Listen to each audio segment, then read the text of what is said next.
Hello everyone, I'm Tim from Tim's PC and I build custom PCs to suit anyone's needs or budget. I also live stream my builds and repairs for transparency and educational purposes.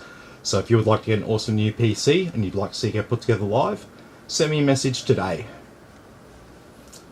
Alright, so tonight we're going to be building Robert's PC. So Robert hit me up, he hasn't had a new computer for ages. He's running hardware at the moment. It's about 9-10 years old. So he didn't want to spend heaps, but he wanted a pretty good looking PC and definitely something that's going to last him. So we put together this build that you see here. It's a bit of an MSI theme, I guess you could say, with the motherboard, graphics card and CPU cooler all being MSI branded products. So we'll have the MSI Dragon logo on the CPU block. The motherboard will also feature MSI branding as well as the graphics card there as well. So it will look like a pretty neat package, and we've got some Thermaltake TT mod sleeved cable extensions. These are a set of black and white. So we're going to put them together as well, so it's going to look really, really sweet. So yeah, let's go through the components like we always do. So we have our 5600X 6-core 12-thread CPU. We have the MSI Mag B550 Tomahawk. So this board doesn't have Wi-Fi, so we're going to be adding one of these PCIe Wi-Fi Bluetooth cards. So we'll have full functionality on this motherboard. We'll have a look at that a bit more when we unbox it. Don't spill my drink. For our graphics card, we've got the MSI Gaming X RTX 3060. So this is one of the better RTX 3060 cards in terms of cooling and power delivery. So we'll put this aside for now, and we'll have a look at that at the end of the build. We've got 16 gigabytes of Corsair Vengeance Pro RGB RAM, 3200 MHz CL16. This is the new redesign for the Corsair Vengeance Pro, so we'll have a look at these DIMMs a little bit closer when we unbox them. We've got a 500 gigabyte Crucial P1 NVMe SSD, and we've also got a 1 terabyte hard drive here for our storage.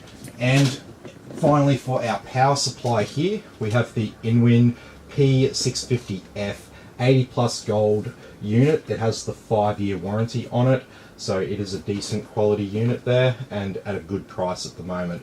So you'd see me using a lot of Cooler Master ones recently. They were the ones that were on special, and now the InWin ones that have it's got a better efficiency rating than the Cooler Master ones that I was using a lot of recently. So that's good. It has the same warranty that the Cooler Master ones do as well. So that is always a good thing. And the last thing I'll point out is this case. So this is the, what is this one? This is the Antec, oh, the box is downstairs. Geez, that's not very, I should know. Okay. I really should know. I really should know. I really should get my shit together before I actually start.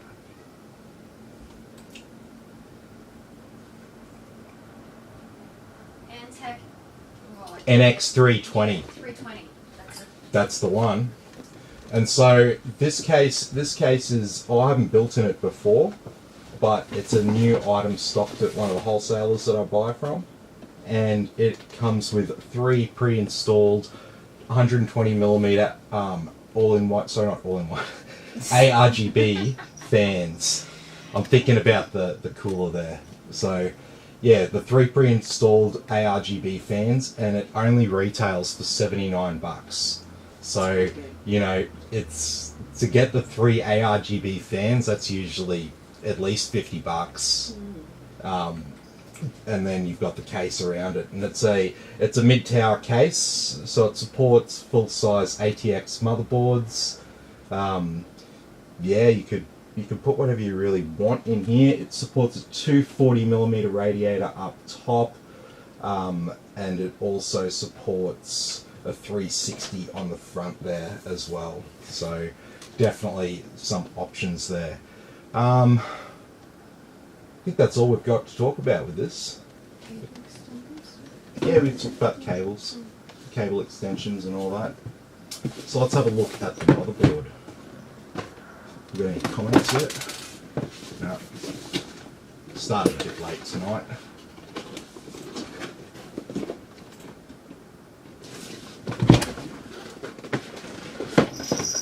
So what do we get in the pack here? So we get all the usual stuff, our SATA cables, MSI Go Faster badge, no Wi-Fi antennas because obviously the board doesn't have Wi-Fi.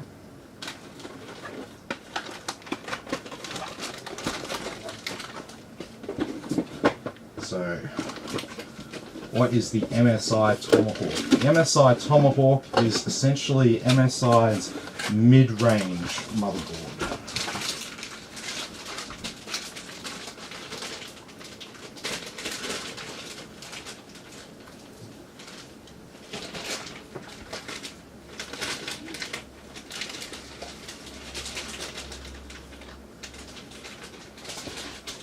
So here we have it, a very nice looking board. So it's RGB lighting around the chipset heatsink there, and I think there's a little bit up here on. Oh, did I? A little bit up here on the rear I/O heatsink. So let's go around the board like we always do. So we've got an 8-pin CPU power connector here. We have really nice heat sinks here on our MOSFET VRM coprocessors, and it looks like 2, 4, 6, 8, 10, 12 phase power here, so no issues there. We've got 2 fan headers over here. One is designated for CPU, one is designated for pump. We've got some RGB voltage selection pins there. We've got our dual channel memory here, so 4 slots, 2 channels. Up the top here we have a 5-volt RGB header. Then around here we have 2 more fan headers, designated sysfan 1 and 2. Then we have our easy debug LEDs, which is a common feature on MSI motherboards, these 4 little lights. And so they'll light up and tell you why your computer's not turning on. Well, at least they'll point you in the right direction anyway. So we've got our 24-pin ATX power, so the main power for our motherboard here. We have our USB-C front panel connection header there. Over here we have 6 horizontally orientated SATA ports. So that's always good for cable management. What have we got down here? An LED header, sysfan number 3. So that's actually the 5th fan header if we count around. We've got another 5-volt RGB header, a 12-volt RGB header. Oh, can't even see that. So a 5-volt, a 12-volt. And then don't get these two confused, these 2 4-pins. This bottom one here is for the diagnostic speaker, and these thinner 4 pins, these are for the 12-volt RGB. And then this header down here is for our front panels. Then we've got our USB-C, got 2 USB 2.0s. Then we've got a fan header. We have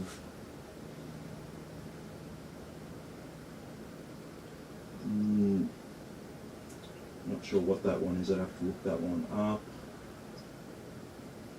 Got an LED switch there, got another fan header, another 12-volt RGB header. That looks like a couple of these might be temp sensor pins.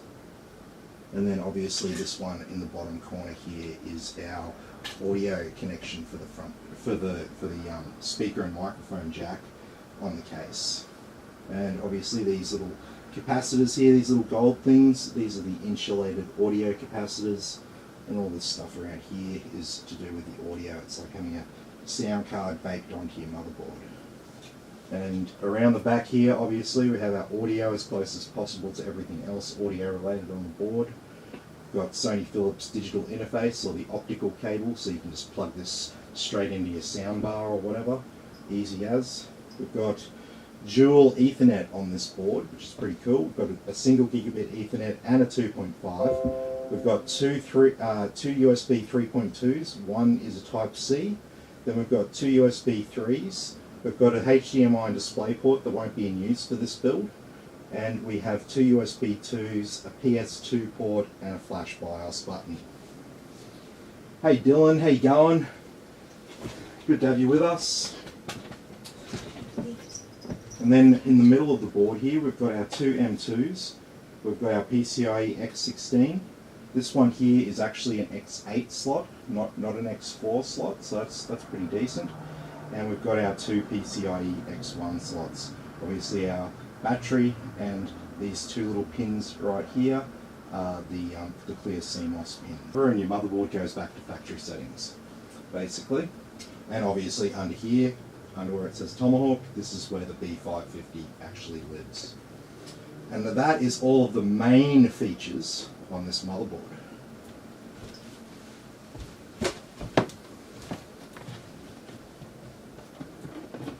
So if anyone has any questions about the headers that I didn't know off the top of my head there for this particular board, just hit me up and I'll let you know what they are. So you know the ones that you use all the time that are a specific shape or pattern of pins. That's easy to recognize on different boards. But when you've got random headers of just like two or four pins with a random designation, I remember some of them between the boards, but I can't say I have a photographic memory of what they all are. So I know some of the main ones, like on MSI motherboards, your diagnostic speaker is designated as JFP2, for example. But they've got all these other little coded names for all the different headers there. Mr. Walsh on YouTube wants to know what is the board and roughly how much? So this is the MSI B550 Tomahawk. So this is the non-Wi-Fi version. So you can get this with Wi-Fi or without. In this particular case, the Wi-Fi version wasn't available, or it was going to cost more than the cost of buying one of these cards to add to it. So we went with the ordinary Tomahawk here, which is obviously fine if you don't need the Wi-Fi there. Alright, so we've got our 5600X installed there. So here's our memory. So I'll have a look at this, because this is a new redesign.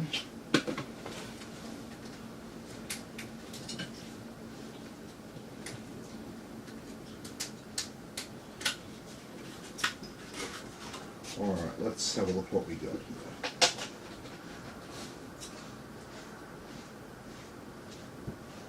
So that's then the RGB on the top there. So one thing I can notice straight away is they don't have the raised edges around here, which is going to make them more compatible with different cases and top mounting radiators in particular. So that's probably what prompted the redesign on Corsair's part, because I'd say they were losing sales to manufacturers that had shorter DIMMs. So interesting how that sort of stuff plays out, but I'd say that would have definitely been a factor for them. They want to be used in high-end builds, they're Corsair, so if their parts don't actually fit in the popular cases, then that's a big problem for them.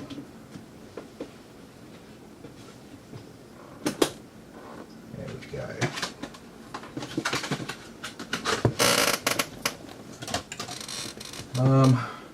We've got our M2 drive installed.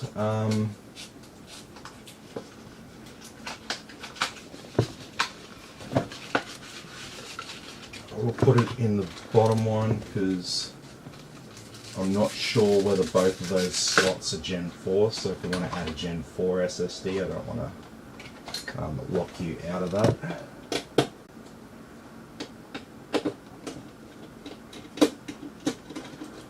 Gen 4 SSDs are like one of the last things that I recommend you spend money on in a PC build. I pretty much recommend spending money on almost any other part and making sure that's as good as possible. And you pay a lot more for a Gen 4 SSD than a Gen 3 one.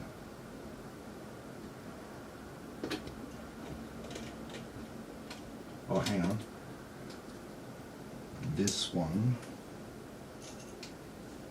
just goes over the top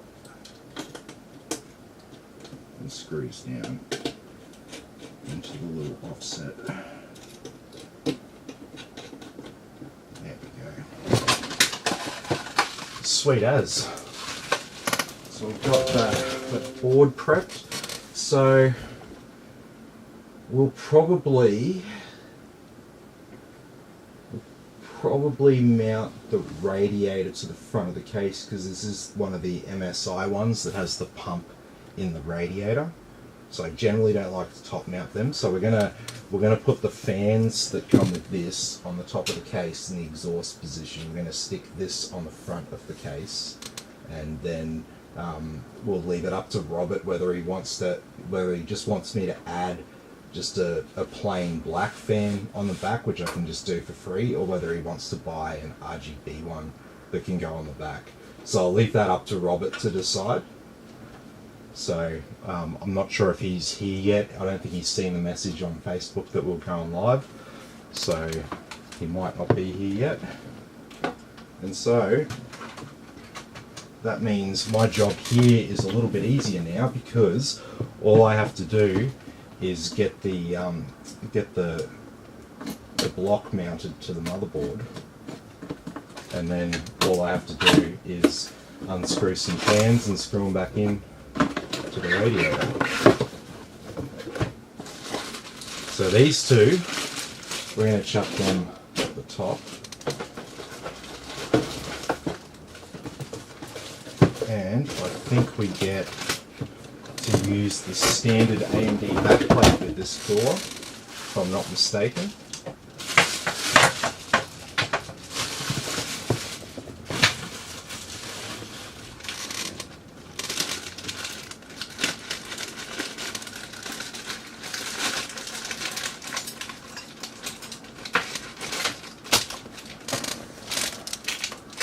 Yes, we do.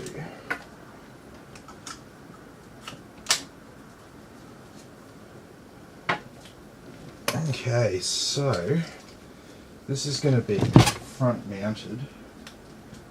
I'll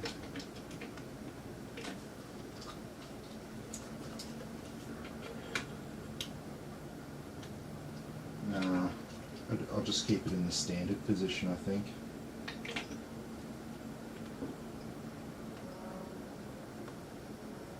Going to be a problem with the card.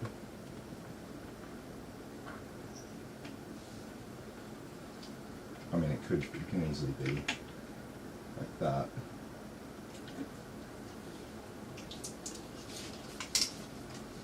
So you can rotate this, but you can't rotate this piece.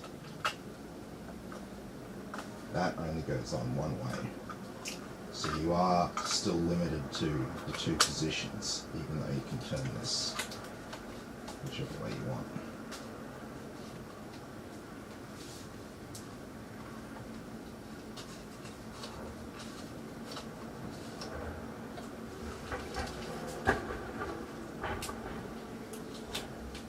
Alrighty. So yeah, I think I'm probably gonna mount it like that. Nice and simple. And so all we don't need much of this. We just need one screw bolt and just these two clips. Yeah. Hey Mick, how you going? Sweet. Oh, I think I got this one upside down. Don't put it on upside down, you won't get very far.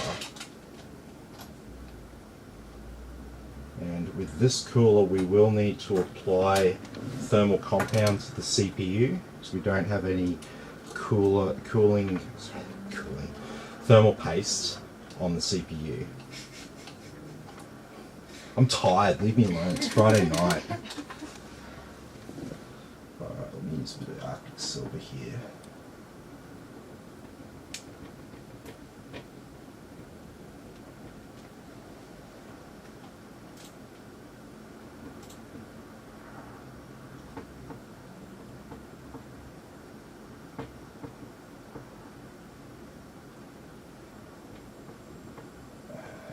Stuff can be a bit thick.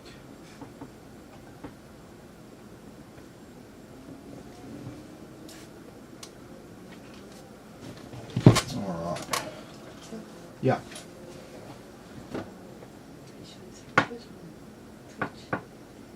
Hey Robert, how you going? Yes. Yeah, so I was asking just before. I said the back of this case doesn't have a fan on it, so I can either put a free black one on the back there for you, or you can buy a an extra RGB one if you want. How much are they? They're $20.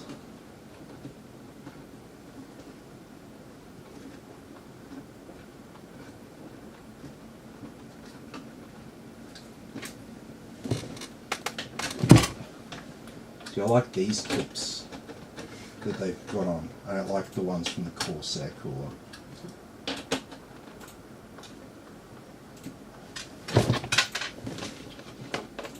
These ones are good.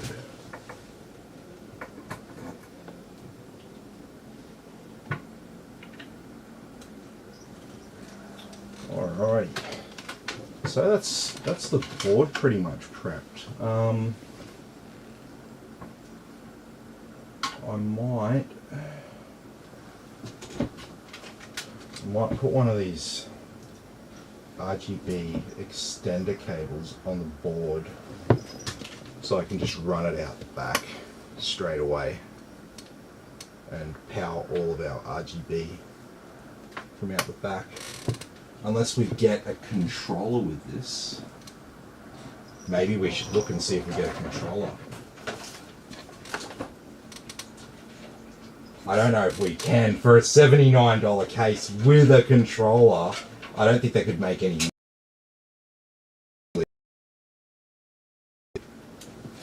Nah. But do they give you like splitter cables or something? No. Do they give you something? Yeah. They give you, what have they got? Oh, they've got some sort of proprietary connection, it looks like. Because it said ARGB fans, and that's...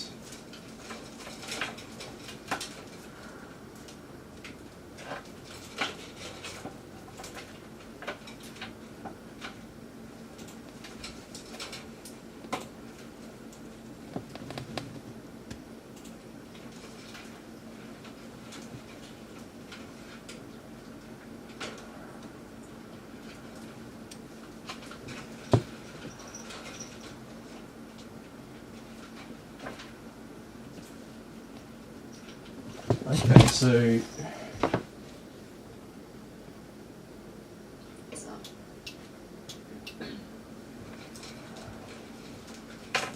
so I'm just curious if this is, so if these 4 pins contain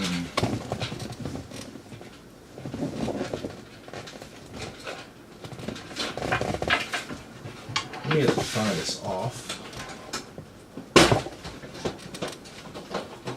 See what we're actually dealing with here.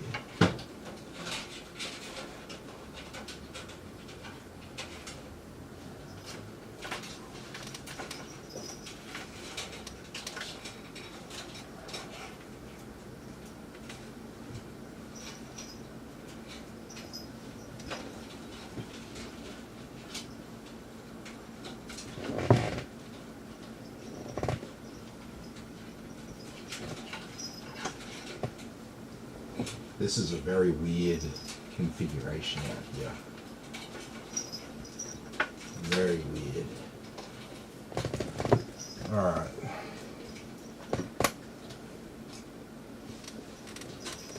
just going to tie these up quickly so I can get a bit of order back here and work out exactly what I'm looking at. So these are our front panel cables. This is our USB 2 and front panel audio. So USB 3. And then we've got this one. I see two plugged in, but I don't see the third one plugged in.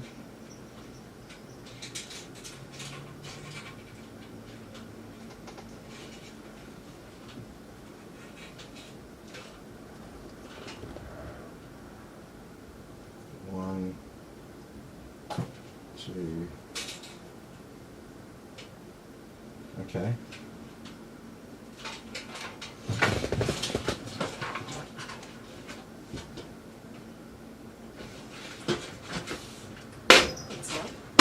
I was just looking at this very interesting fan configuration here for the front fans.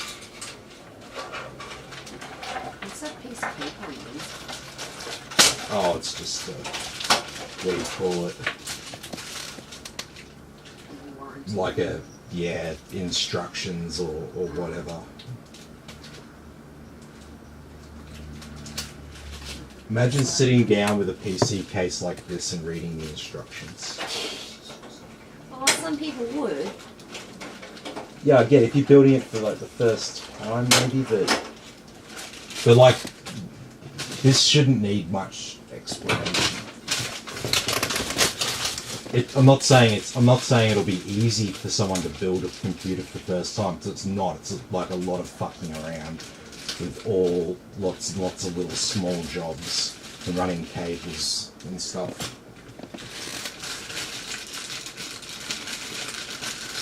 So we'll see how those fans go at the front. Yeah. Hey Robert, how you going? So I can put that little diagnostic speaker in, I can probably stash that away. I take it you don't want to do the cable mods. Oh, I hate those things. What a pain in the butt.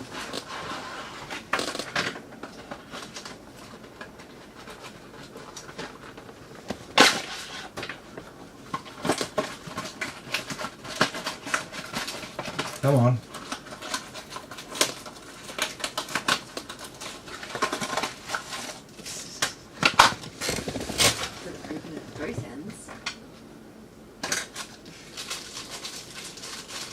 These ones are easy though, the Thermaltake ones. They're really good. Like, because they don't have to put them in the middle. You can just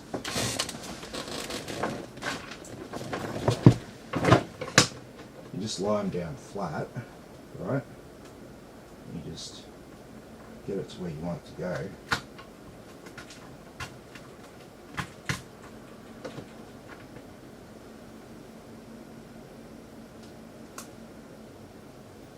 Get that first row in.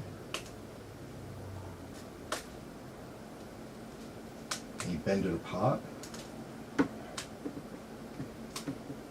Bend it apart, it's easy to get them in.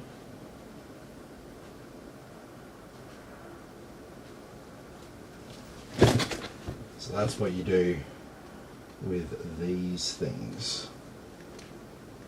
That's the way I do them. Once you get that first row in, it makes it a lot easier. Stronger grip than I do. Yeah, I know. I'm not sort of not trying to mansplain it to you. I was just saying it more for other people. Yeah, I'm just explaining to other people who might want. It won't make it easier for me. Yeah, okay, I get that. I hate it when this happens though. Get your cables crossed. Yes. Like all white ones are the worst. So so screwed with your eyes. Yeah. Yeah, all these... You think you have it all straight, and then you get them all in, and then one's out of place. You're like, oh. Yeah. I'll get these sorted. Those fans are weird, man. How are they wired up weirdly? Can I have a look?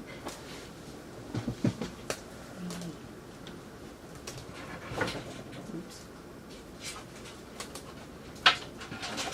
No PWM headers.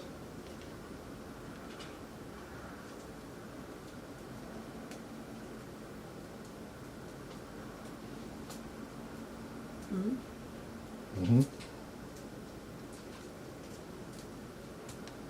It's all twisted around on each other too. Mm-hmm. You're going to redo that, right?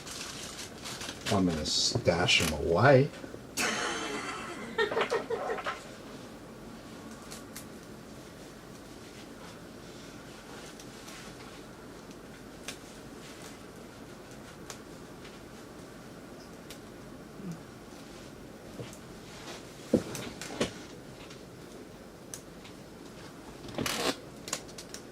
Almost done. Mm-hmm. That one. Yeah, so we need one 24 pin CPU power. We can just put one little clip on it. It doesn't really need much because it's up in the top corner and you can't really see this cable. But we can put one on.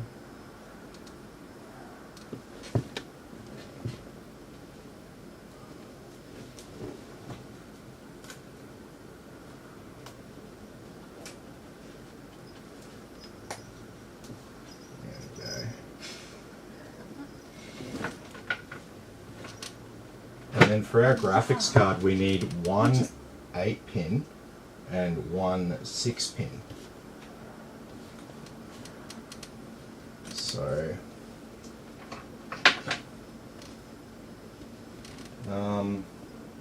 yeah, our graphics card will have connectors on this way.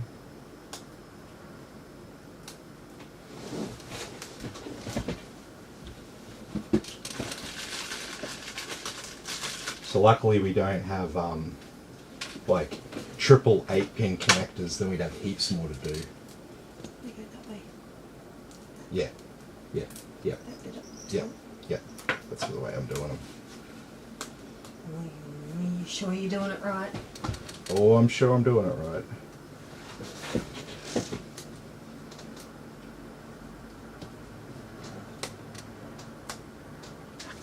And one more for good measure. And then we got one 3-pin to do.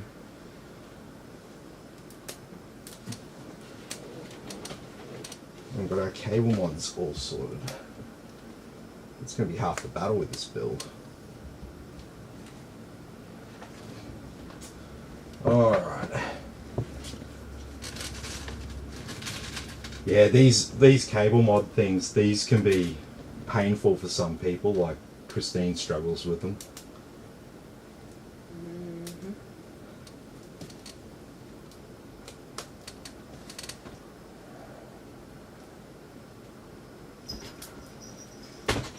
You've got to struggle through with it like once, and then you get your technique down, and then it's all good. But it does require a bit of strength in the fingers.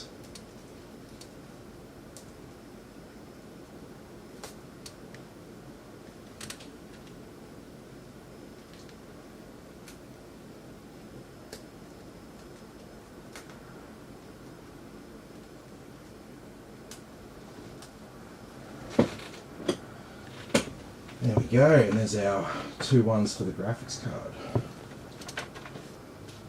And the spares down there. They never give you just the right amount of cables that you need. There's either like not quite enough in one kit, or there's too many in the kit. It's always the way it goes.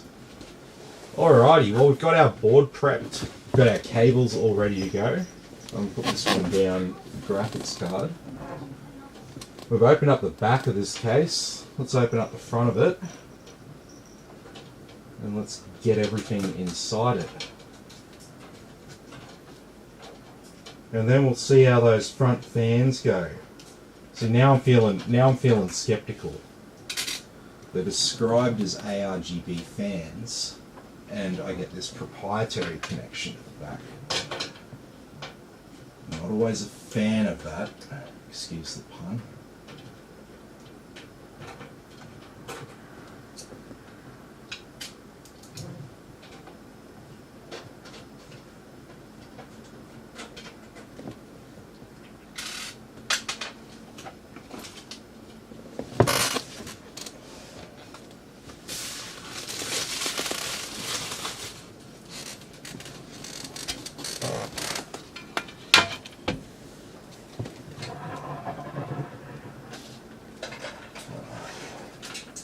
So we've got this hard drive as well. We'll get that mounted.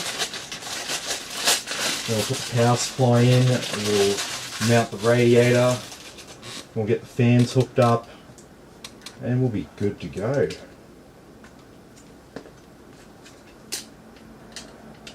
So these ones have little teeth on them that sort of fit through two of the holes, and then it leaves you with two screw in yourself.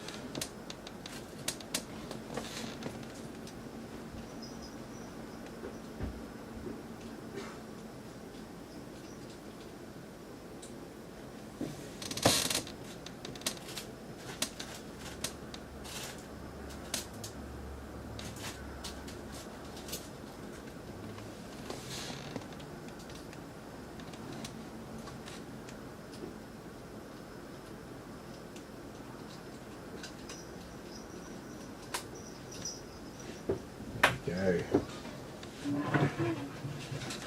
Let's slot that in. Tim? Yeah. Hey, Hey, how you go? Hey Tapiri, how you going? Indeed, happy Friday. Yes. Weekend off. Yep. Well, not for me. I don't really get days off. When I have a day off, it just means I'm not doing as much. It means he naps all day. Yeah, but I do other things.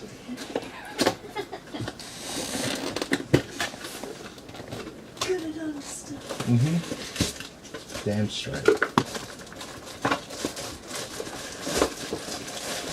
Okay.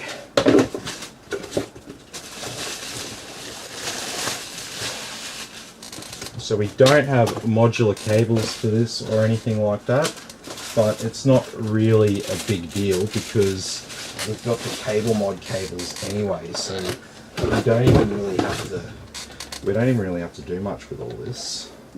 So we've got a hard drive, we've got at least two SATA cables to hook up.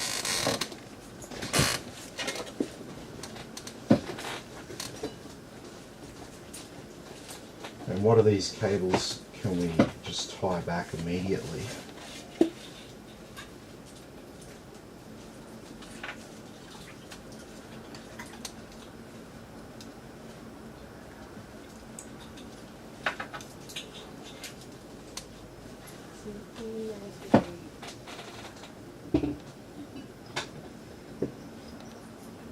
Graphics card, CPU.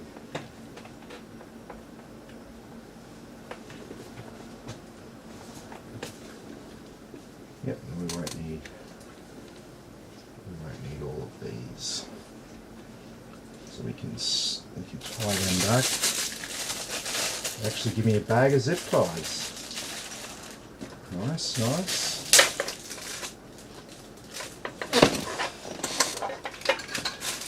I should remember that because I have used this power supply before.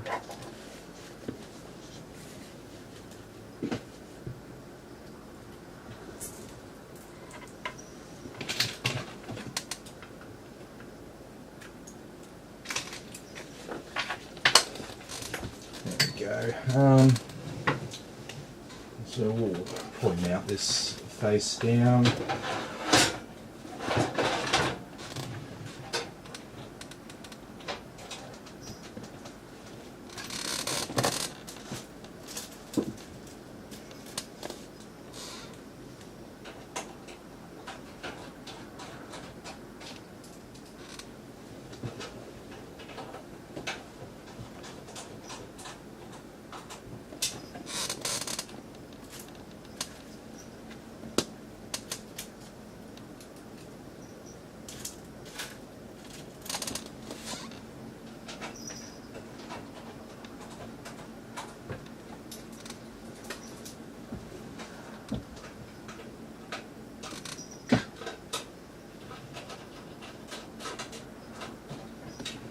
Go.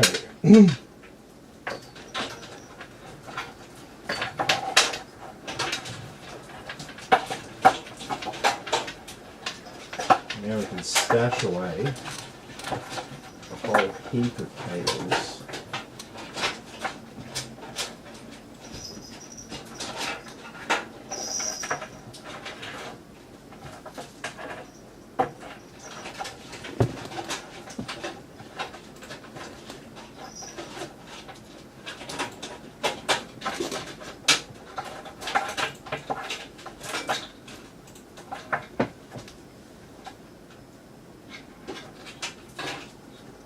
Graphics card, some SATA, some CPU, and our motherboard.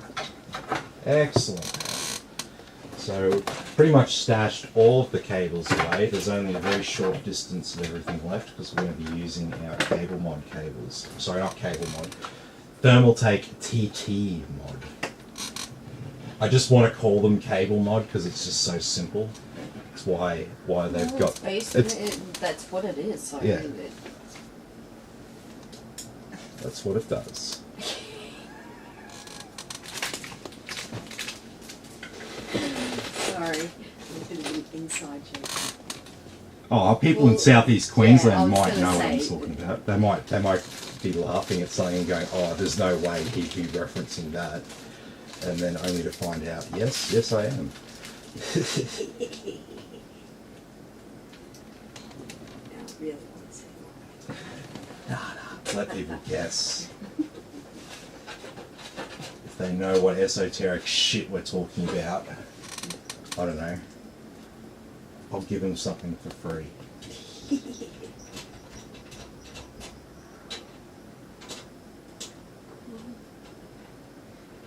The test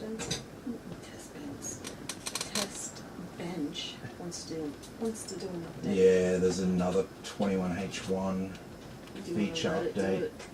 Yeah, I can do it.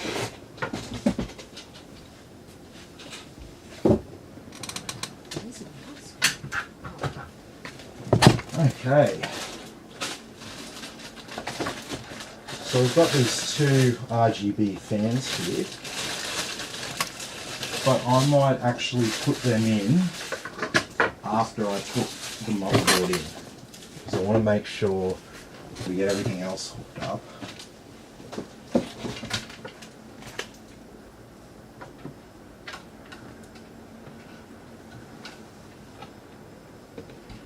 Doesn't feel like it fits very tight. I'm just going to bend a pin here, and I'm going to bend another one here. That sounds great. Oh yeah, but if you knew what I'm talking about here, I'm not talking. This isn't like CPU pins or something like that.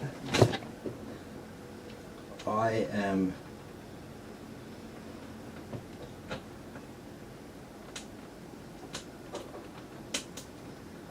basically making this cable stay on this header better because it just wants to slide off. Yes, it beeps. That scared you, didn't it? No, it didn't scare me. I was just like, what's going on? And see, now that I've bent the pin a little bit, I've made it like too hard for myself. That's great. But that's a good sign because if it's hard for me to get it on, it's going to actually stay on there. Do I have to, I'll get the board in the case.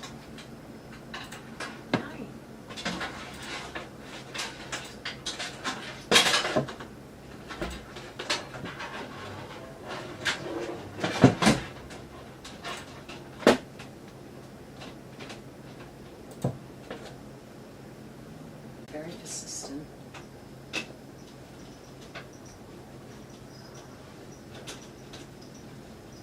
Do you have to eat every day, mate? Every fucking day. He eats chicken. Nothing but chicken. Roast chicken. He won't eat anything but roast chicken. Sometimes he'll eat bacon, and sometimes he'll eat like raw sausage meat and Devon. That's all he eats. Okay, so Stupid cat. we've got that CPU power cable in place. So all I need to do is just plug in cable from around here, and that can be concealed away in the side there, just around there. Alrighty, so we've got that bloody CPU power connector in place.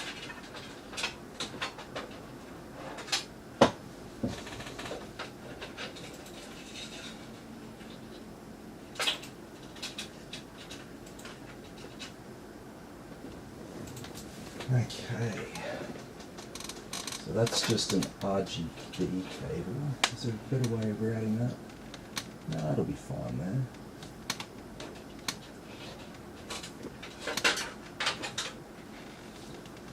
Oh.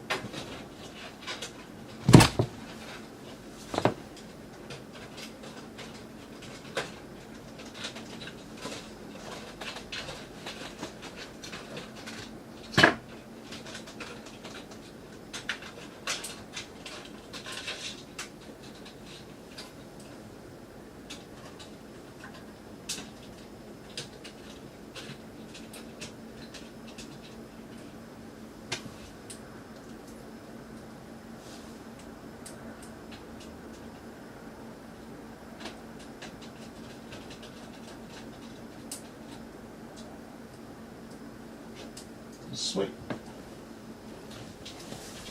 I'll put that last screw in the top row there, and I think we're going to be pretty good. We can just put all the others in. I don't need to route any other cables behind the motherboard now. What's up? I can smell this. We've got one's heated up in the microwave downstairs. I think it's that beef and black bean thing. I can smell too.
Alrighty. So now I've got this radiator.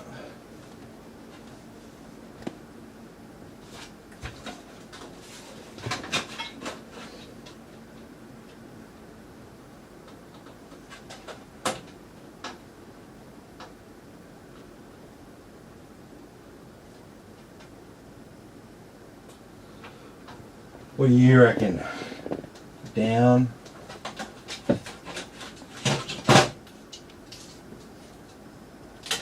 up? We should have room for both positions with this graphics card. I reckon up. Up.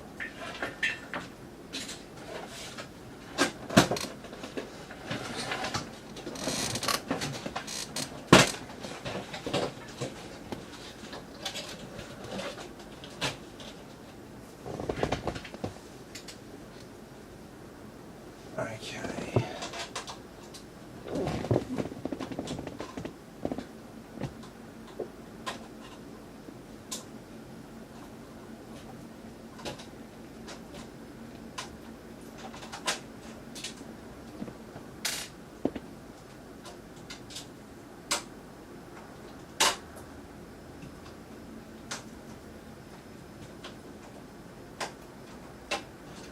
So fortunately, I won't have to screw these back in from inside the case. I'll be screwing them.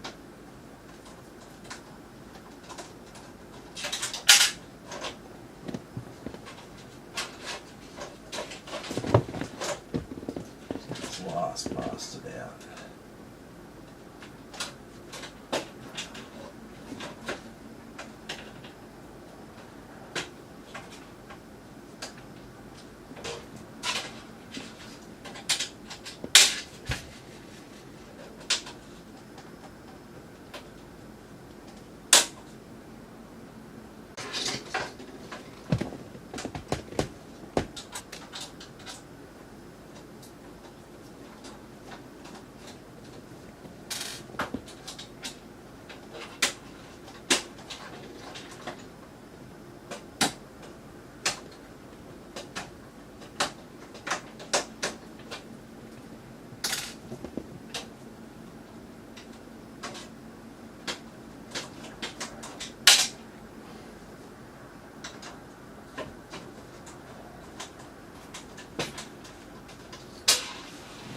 Okay.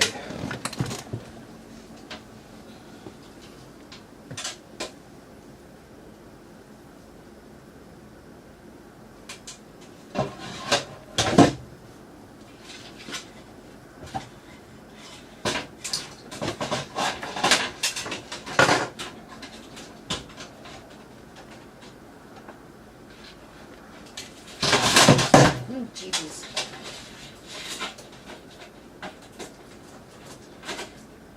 Whoever fed these cables through, fed this one here through the wrong part of the case. like that's just a full retard move. It was built on Friday. And look how twisted those fans are. Like, look at that. I don't know if it's intentional or just general fuckwittism. Somebody in a complete rush, maybe. Yeah, possibly. Hang on, there's more shit going.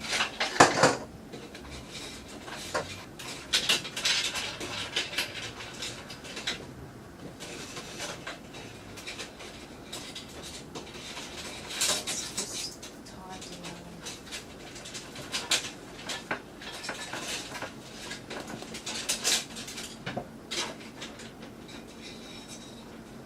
Oh, that's close. No. Oh, these will tank. I see.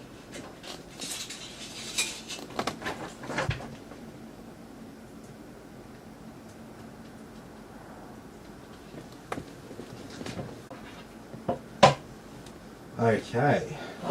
Well, it was $79, Tim. Yeah, I know. I know, but you know. Well, it's the Friday hour, For sure. For sure. But I finish in 10 minutes. Fuck this. fuck this shit, I'm out. I reckon you could hold the radiator for me? I know you love doing that. Best job ever. So we need to. What I need to do here is I need to line up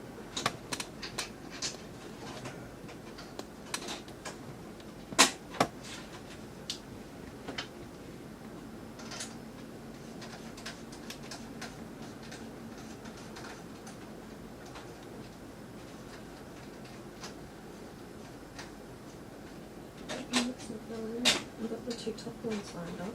Oh no. Oh, hang on.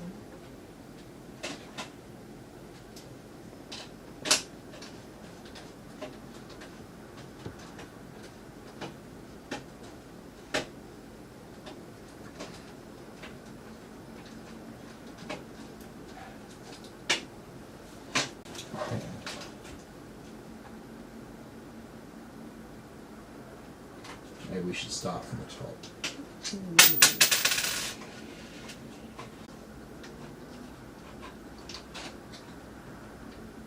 So once.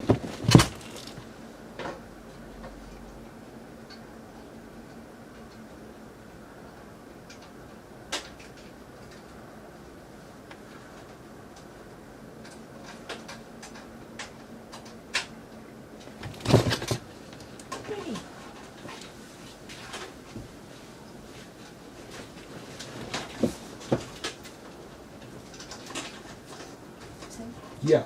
Blair says howdy guys. Hey Brad, how you going? Blair. Oh, Blair. Sorry. It was a B name.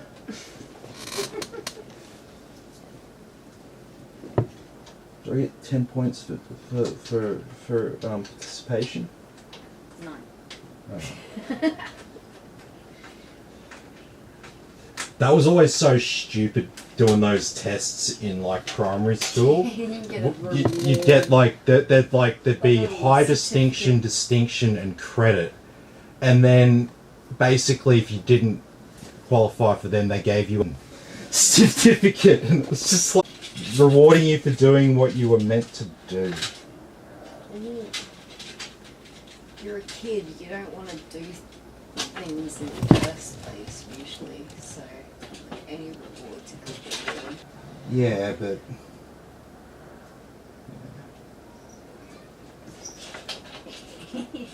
Blair says close enough, I guess.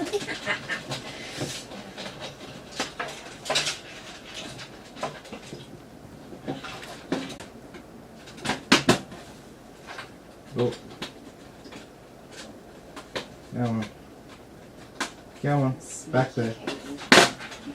Back there.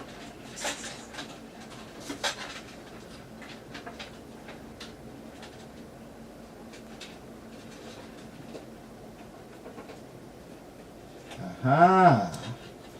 Is that what I think it is? Yes. We do have a PWM cable. And that is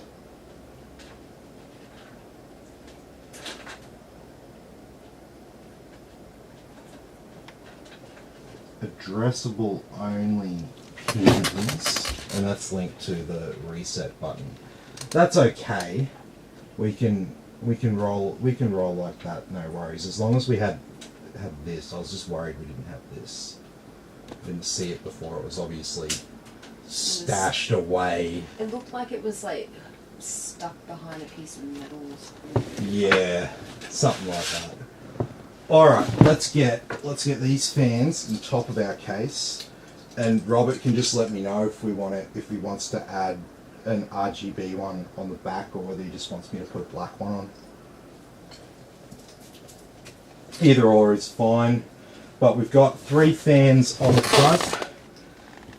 It's always good to have sort of 3 sucking in and 3 blowing out, or 2 sucking in and 2 blowing out, so you have nice balanced airflow through the case. Maybe just chuck a black one on for now and change it out if Yeah. he wants to. Yeah. Yeah, it's no biggie.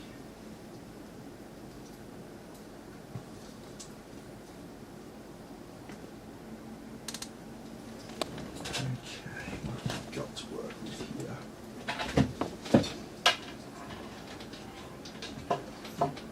Not bloody much.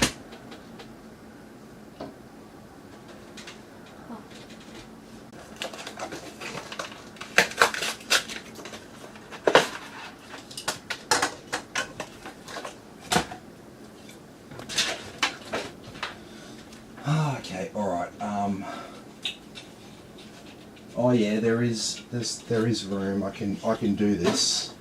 This is not a completely pointless endeavour.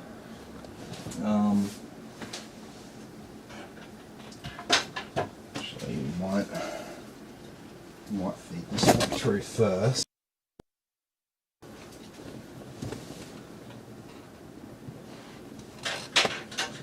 You want to grab it as I feed it through?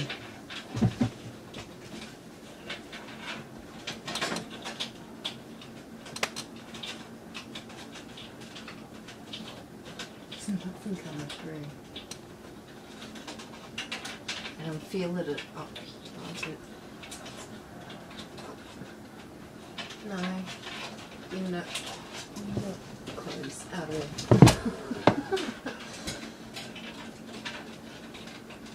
Hang on. Ow. Got it? Yeah.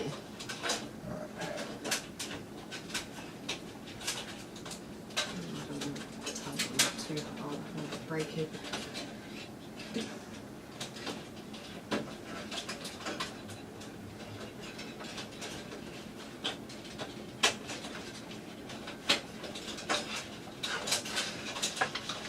Alright, now the PWA.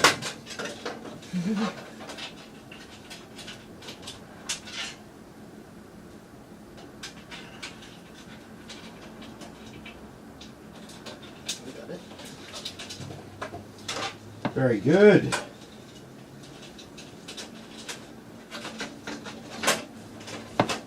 Sweet as. Down a bit more. Yeah, I will. It's got to because of where the bolts are. 10. Yeah. Robert wants to know was 20 for the fan, you said? Yeah. Yeah.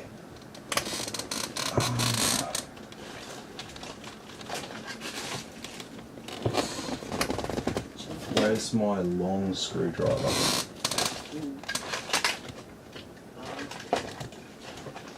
No. I didn't see it.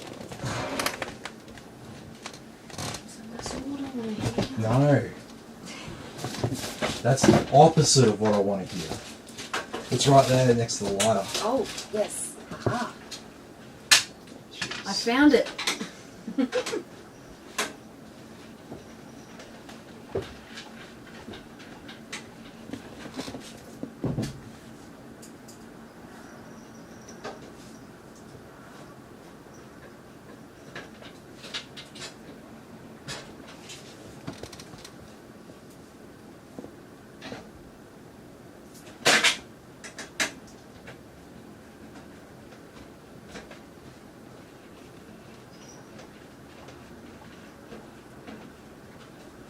Alright, sweet.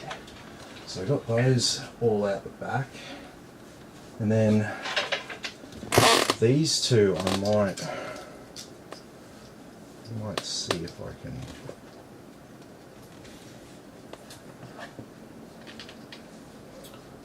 do.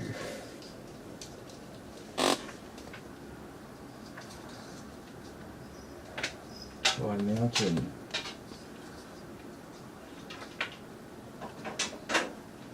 Yeah, these should be able to stash them away pretty well.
Sweet. All right.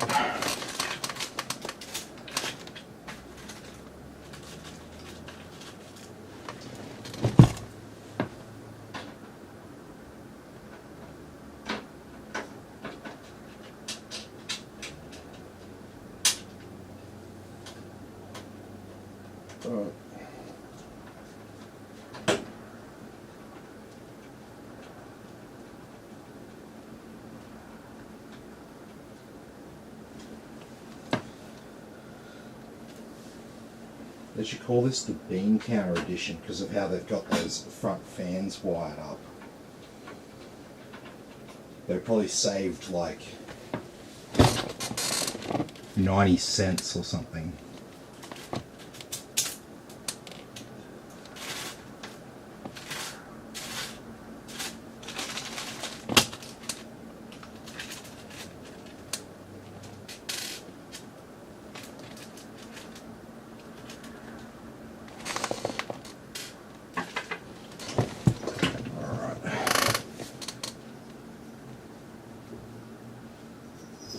So yeah, if you do top mount a radiator to this case, there isn't a great deal of room. So just be a little bit wary about that, especially if it's your first time building a computer in this case.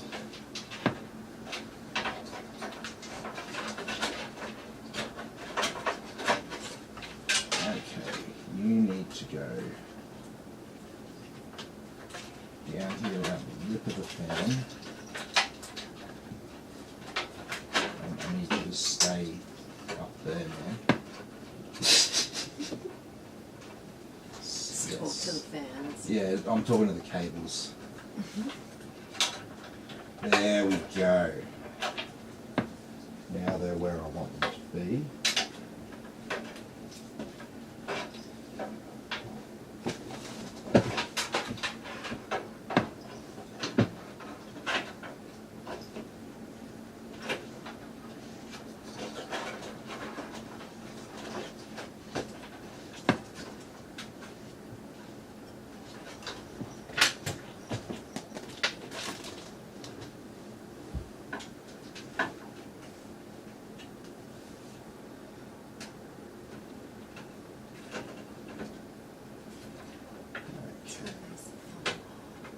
Huh? It's always the fun part, Screwing in the fans, yeah.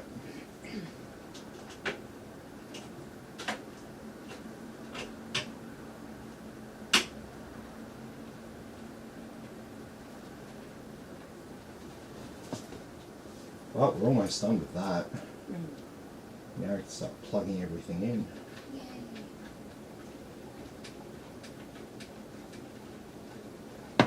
Have you gotten the email back from the TPG?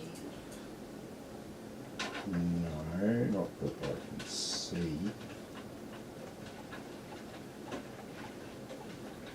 I don't think they'll respond to it tonight. Their like billing team wouldn't be working tonight. Surely, I'd find that very surprising. I mean, I can have a look.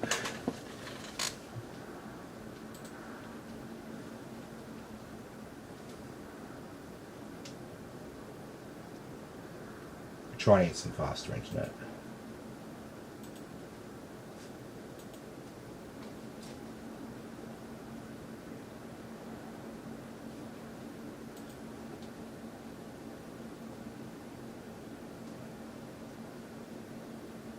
No, it looks like it's been approved. Sweet.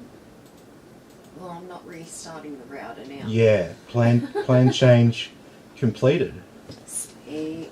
Well, it's probably because you've already got an account and stuff. Well, yeah. Just like, They said it was going to be very easy to change plan. So if you don't know, TPG offer 250 now. Is that But download? yeah, 250 download, 50 upload. Mm. But it's not available in all areas. So you do need fibre to the premises, or what do you call it? hybrid fiber coaxial. If you don't have those, then no deal. Okay.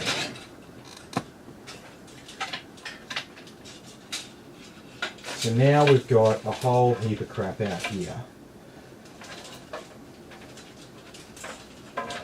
I will need a SATA cable. I'm going to plug that into the motherboard now. Yeah, I'll use the 90-degree one.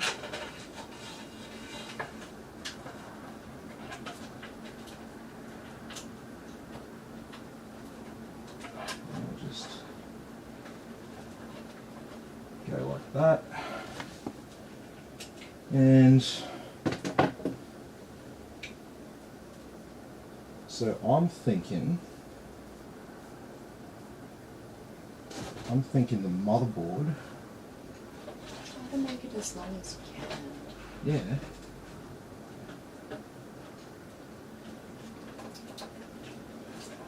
I reckon we can plug that in. Jesus. Shove it in there.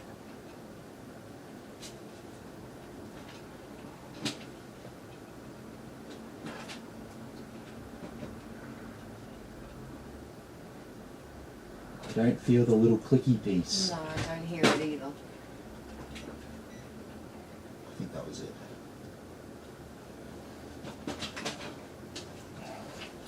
Yeah, so we'll probably do something like that. So maybe we'll have to bend it down. Yeah, that's okay. No, because we've got the graphics card as well. Oh, that's right. Yeah.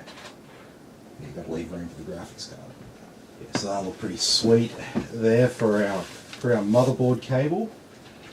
And then obviously, yeah, we've got our graphics card still to go in. You should put the Wi-Fi in that. No, Wi-Fi I'd chuck in with the graphics card right at the end. Just so there's plenty of room. Okay, so we only need to run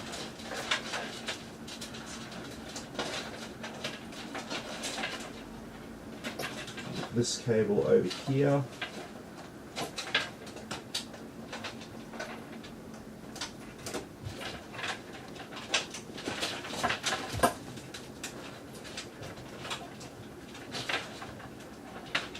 Jeez, I almost need clamps to push these in.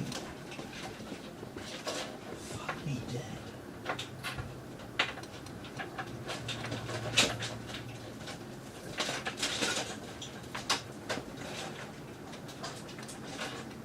So hard.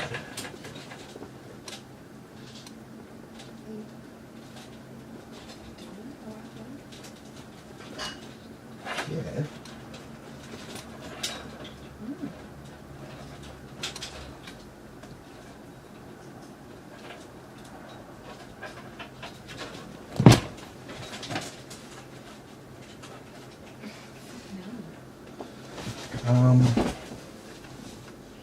Where are my multi-grips? Oh,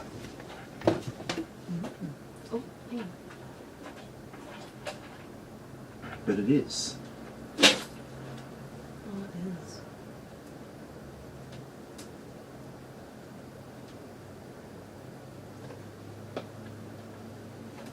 Whatever's wrong, it's this end one. Yeah, that's kind of broken. Oh, yeah. I Oh, see what our shit. problem is.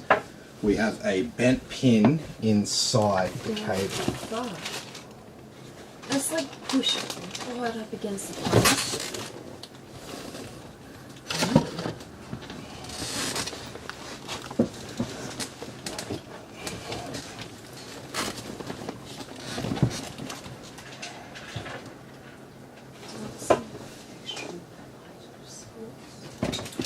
Yeah. I need...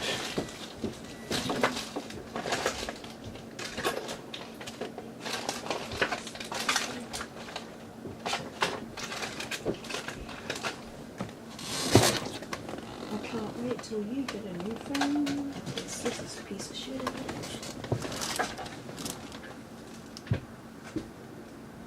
I know that's the. That's, yeah.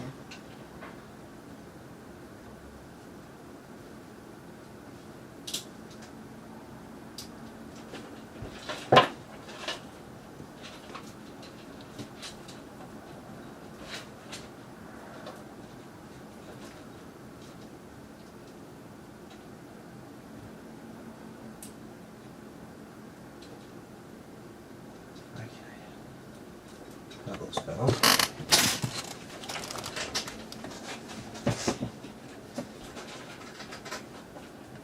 There you go. Still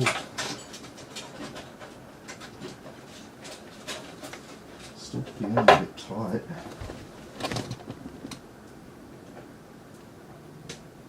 There we go. Well, that is on there. It's not coming That off. is not coming off now. No, I will if you want it to.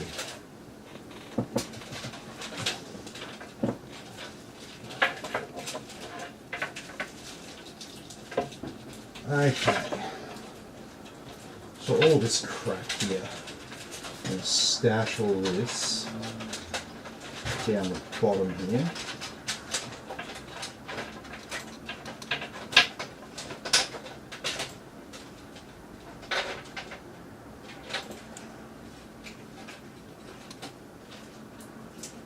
Very good.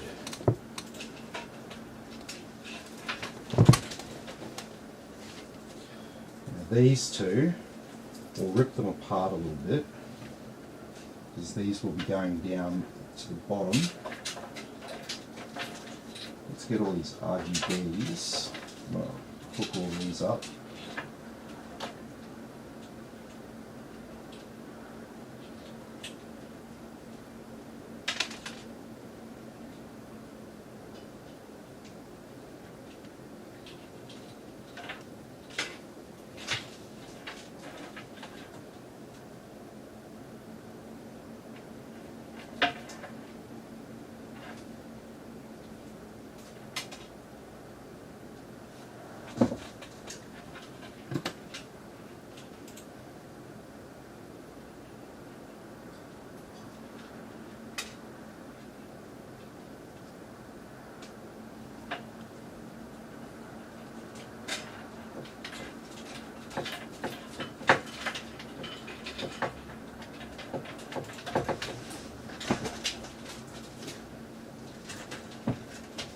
Ha. Tim, Yeah. because of Laura, she got to cut the ribbon at a new store with a 10-year anniversary for TK. Oh, nice. Very nice.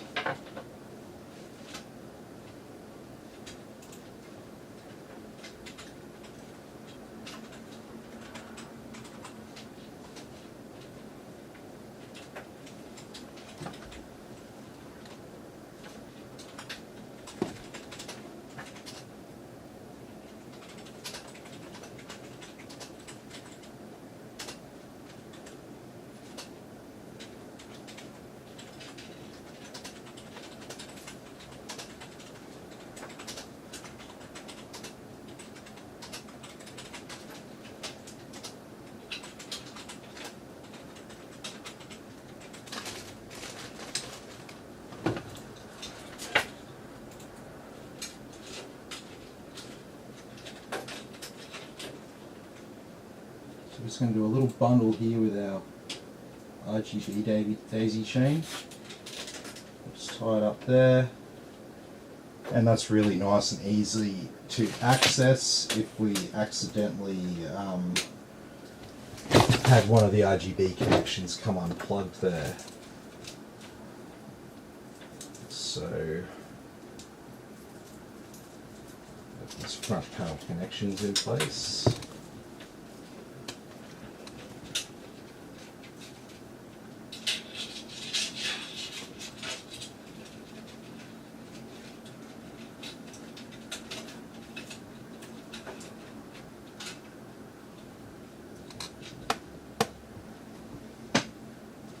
Looks like that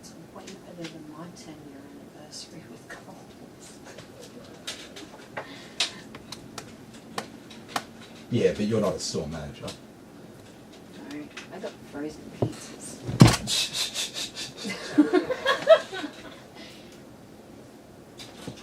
Hey, they were the best frozen pizzas in the freezer section, so it wasn't that bad, but The restaurantes. yeah. Yeah.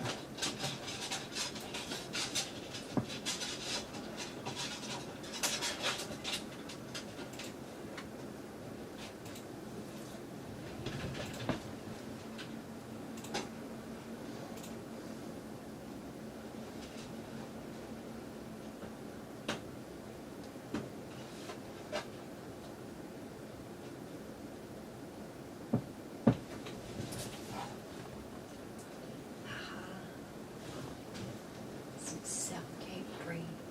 That stuff's good. South Cape Brie. Mm-hmm. You mentioned that. Hey?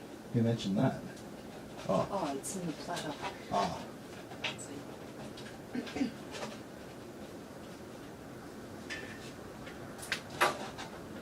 Okay, so we've got those front panel connections hooked up. So now we've just got a heap of fans we've got to hook up. So we've got 4 fan devices. What are we going to do for that?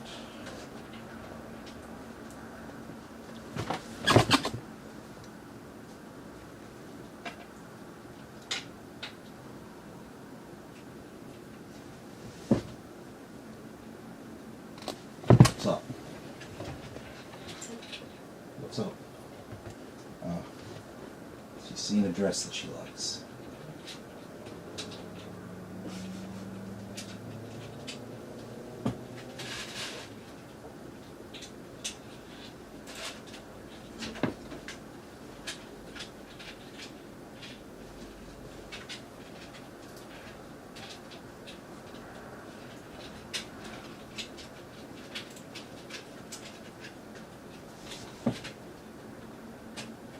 You heard that right? No.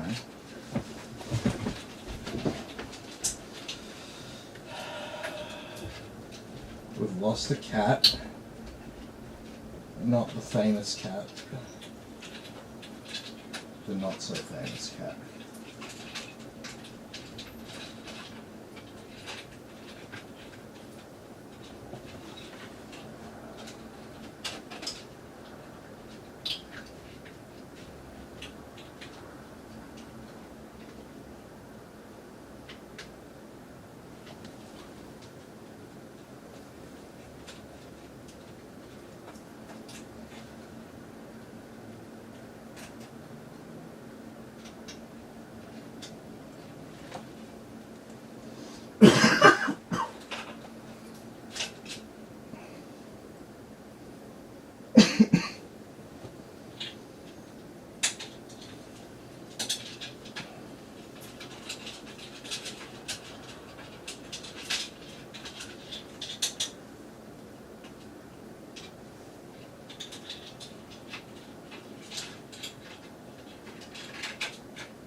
Okay.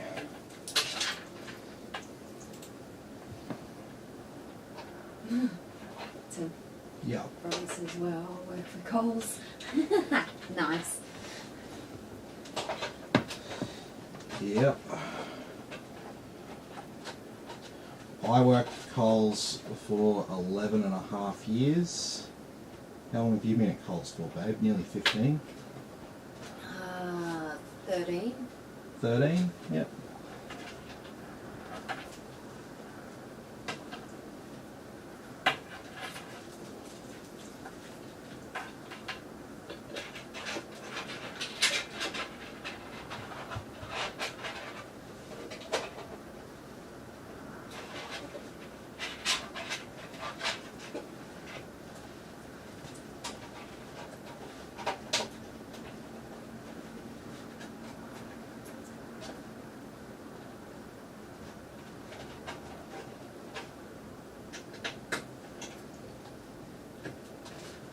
That USB 2 in there, and HD audio.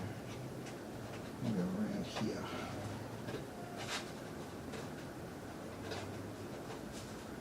Sweet as, it's looking pretty neat.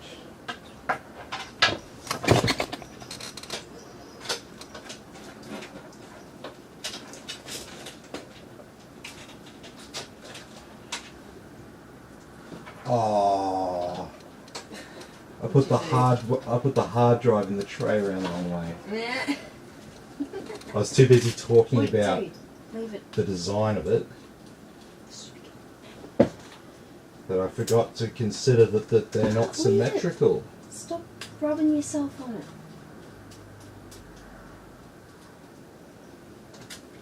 So luckily, not a big deal.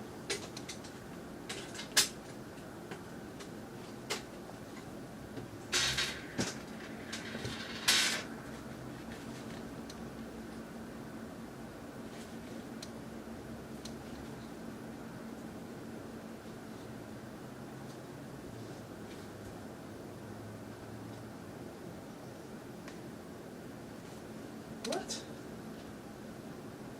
Can't you get it out now? No, now it's like on two slightly different holes. No, I'm gonna screw it in down here because there are multiple ways to mount a hard drive.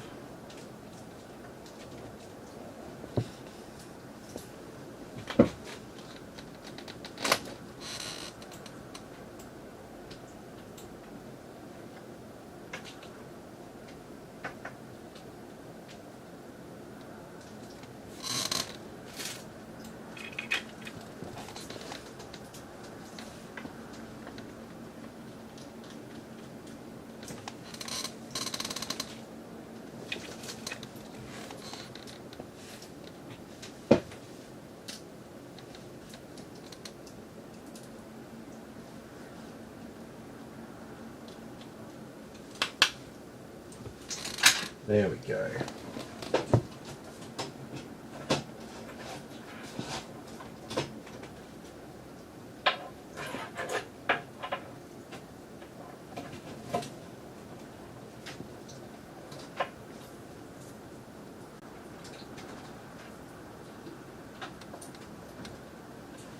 Alrighty, that's all ready to be plugged in. So now we're just left with our graphics card power cables.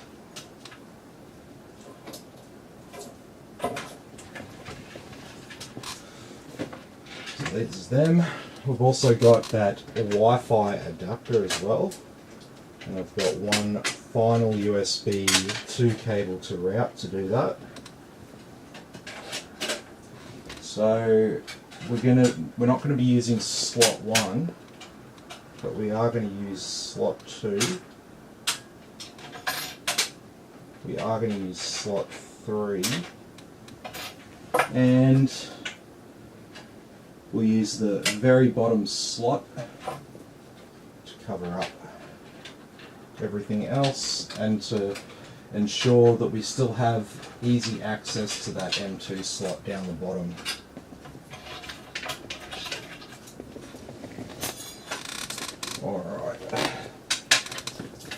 So with these Wi-Fi cards, they typically come with a USB 2 cable, and that needs to be plugged in to use the Bluetooth properly.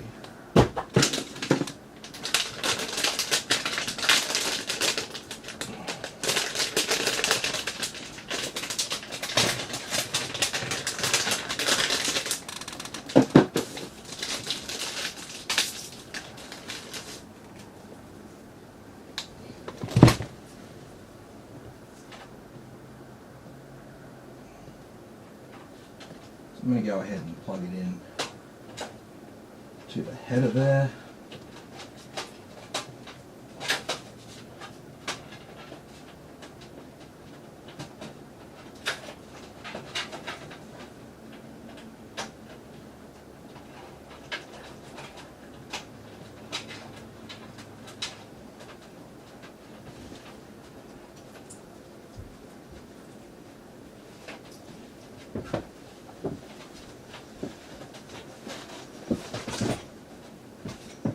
There we go.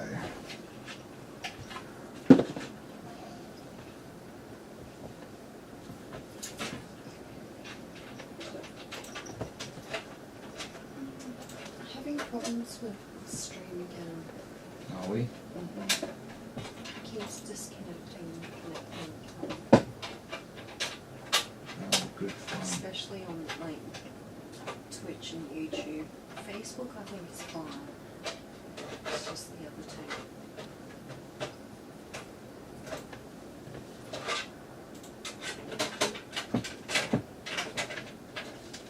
Hopefully our new internet plan will help solve this problem.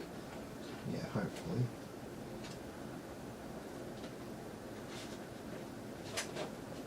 There we go, there's our Wi-Fi module installed.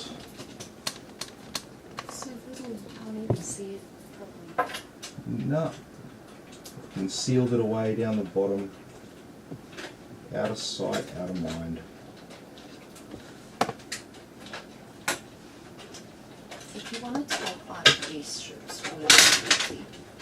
Yeah, we can put RGB strips in here, of course.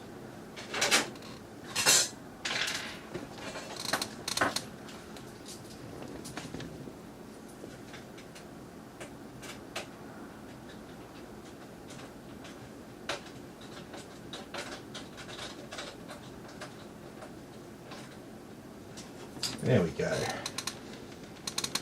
So there's our Wi-Fi card installed there. So we can turn our attention now to the graphics card. It's a waste bomb.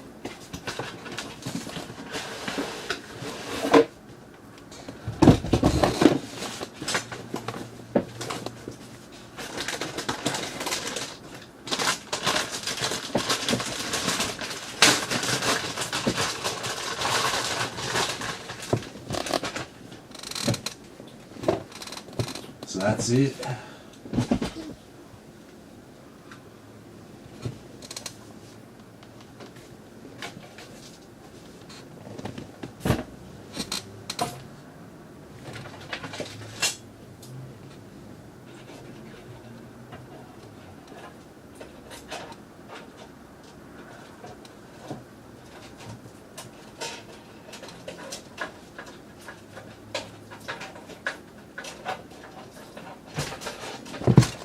Take the sticky off for you. Yeah, that'd be good.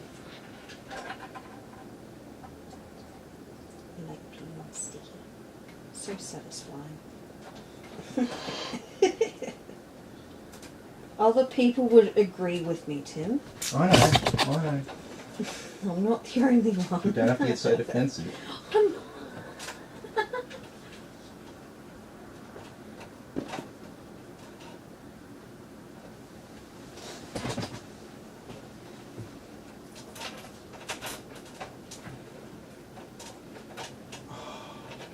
Got another one of these cable connectors that don't quite want to fit.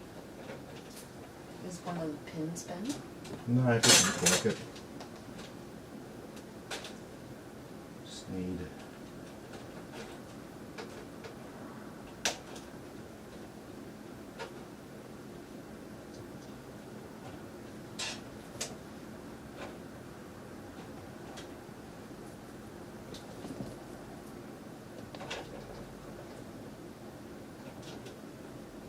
By the way, this is not the normal way of installing these. It's just these particular cables are just bloody.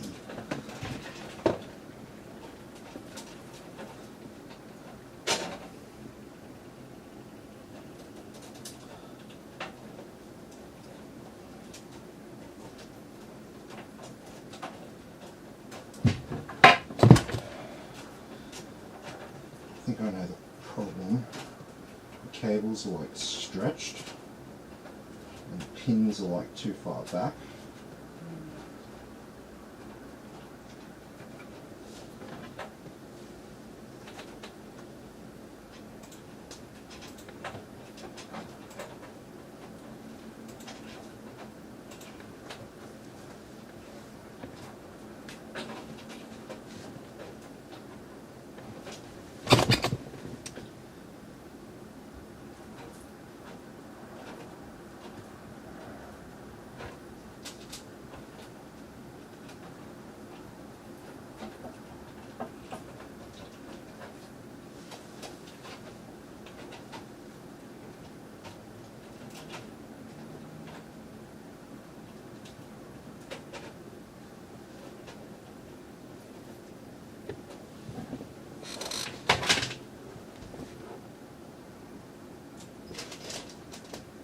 No, you can't jump up there. Can you jump up somewhere? Up there.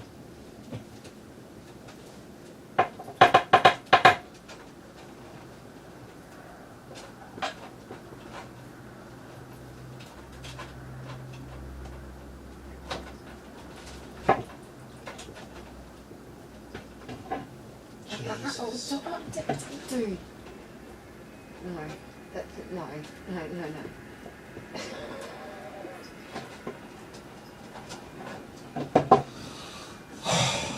Fuck me dead. You right?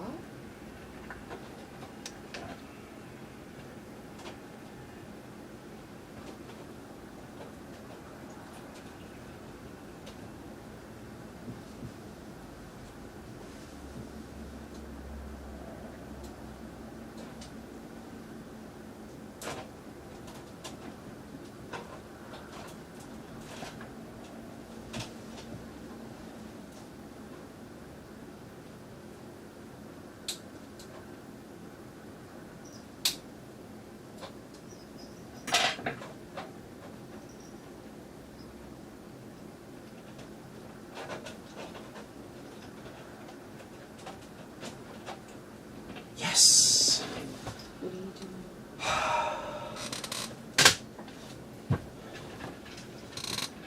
Finally got them on. Now we can put our graphics card in.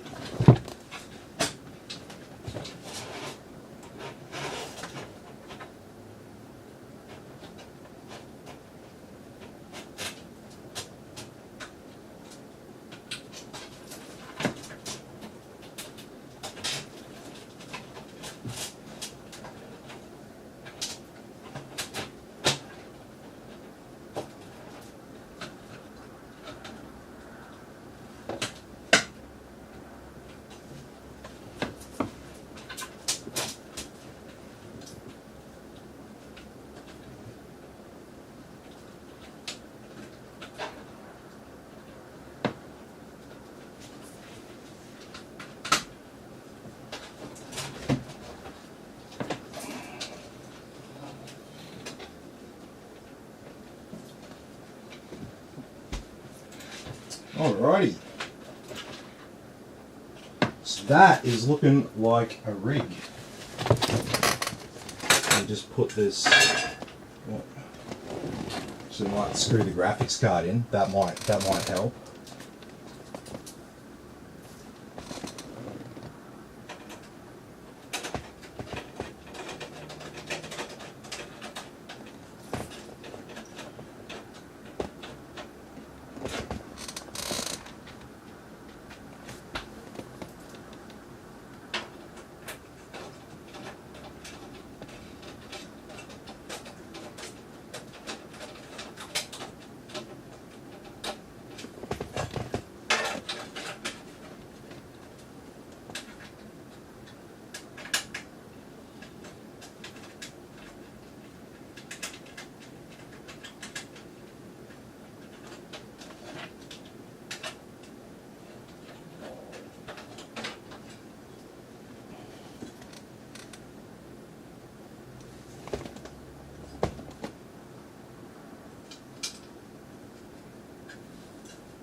All right.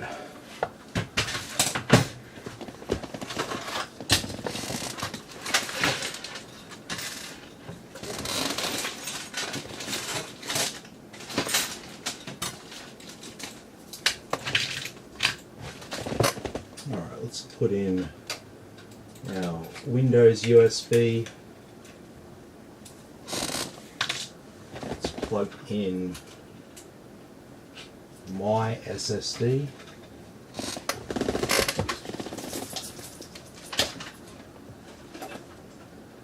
Let's plug in some power. Some peripherals. Very nice.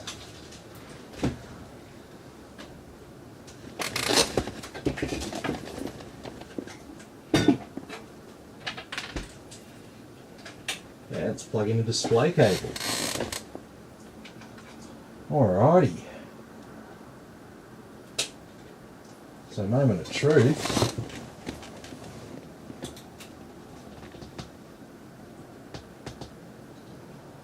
It's looking pretty alive.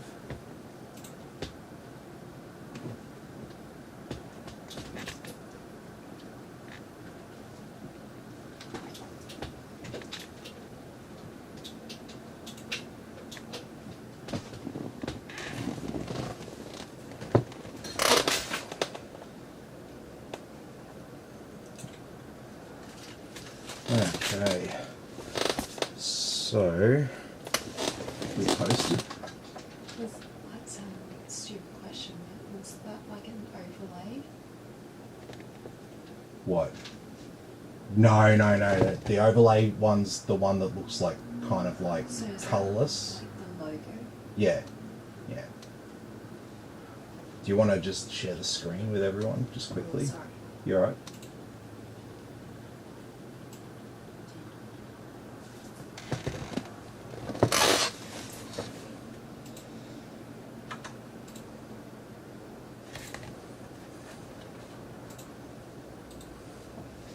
So we can apply our XMP profile.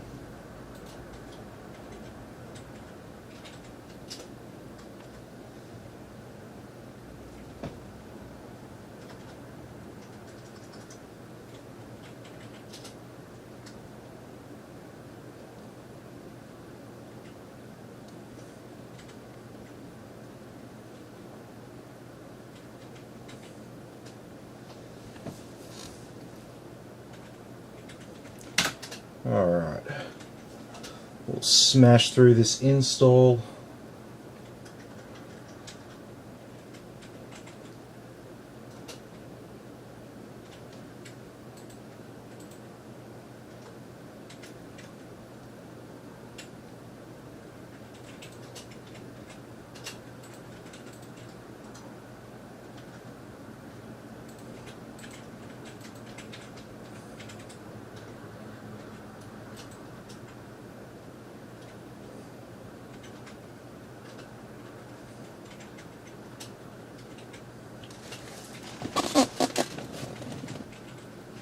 Alrighty, so now that Windows is starting to install,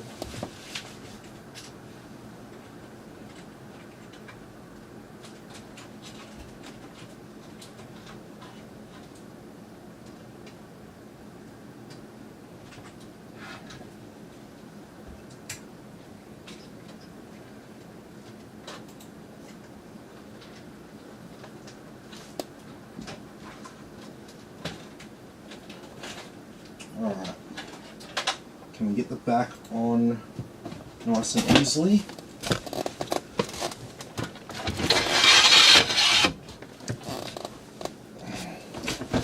It's just that one bit of dense cables down the bottom corner here. Shouldn't be too much there. Yeah. YouTube says good job. Yeah, it came up alright.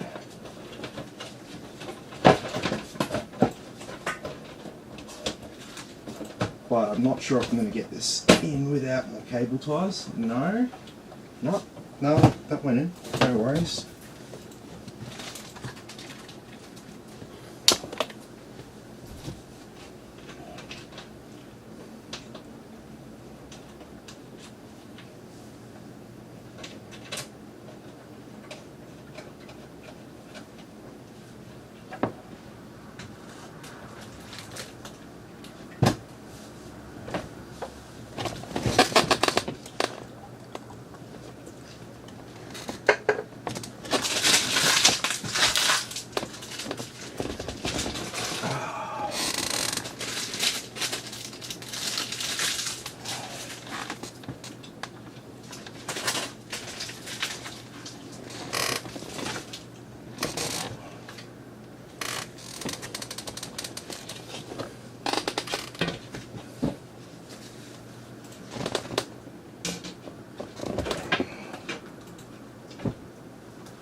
have you made a page?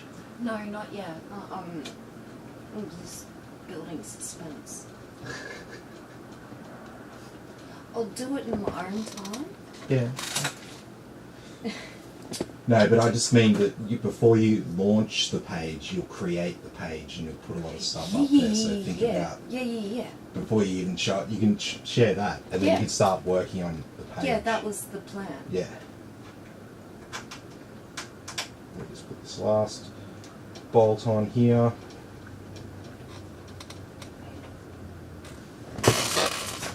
So we are definitely not in the United States.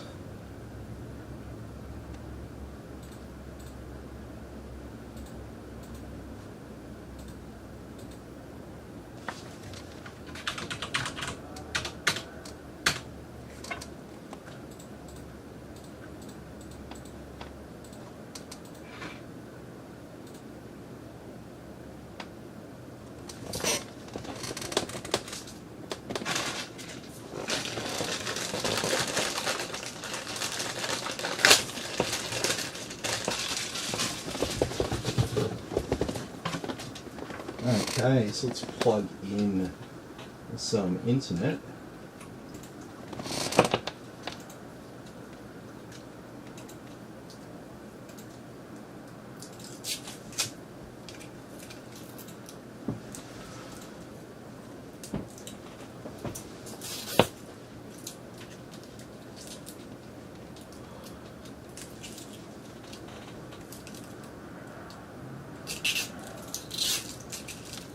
So it's looking all good, so Robert will be able to pick this up tomorrow.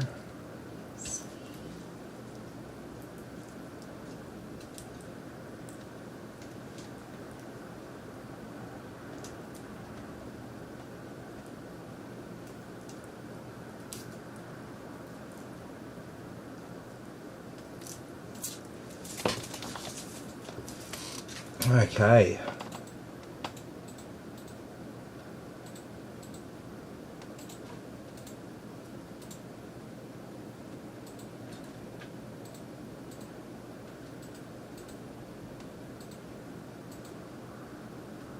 Every time you go to click on that, it's like, comes up with another notification. Doesn't want you to bypass Edge. Microsoft are really keen to take back some market share in browsers.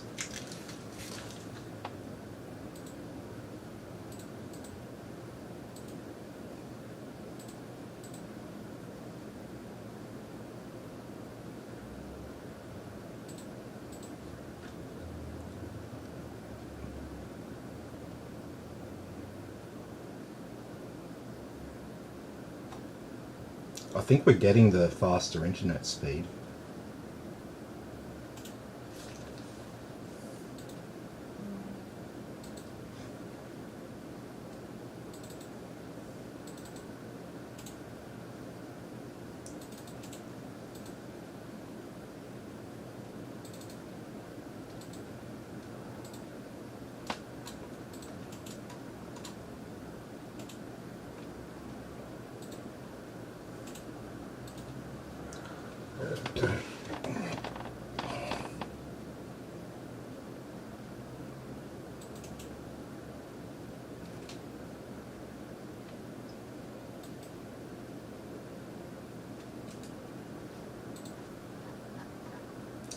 Okay, what have we got here? We've got an AMD system. We've got an MSI motherboard.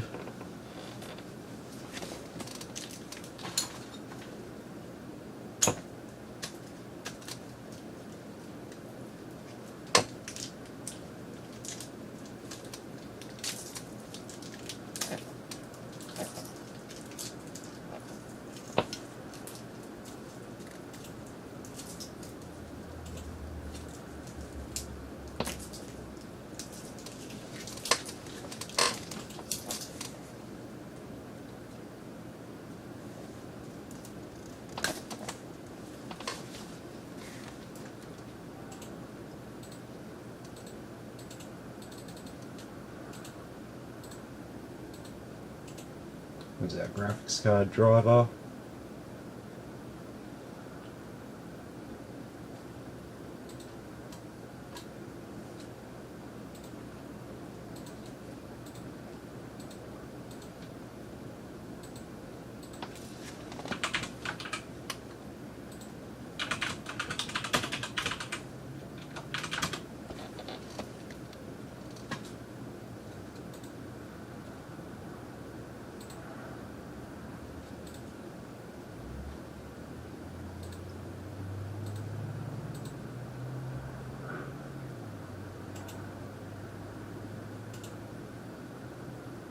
Yep, we're getting those faster speeds.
Very nice. I like that one.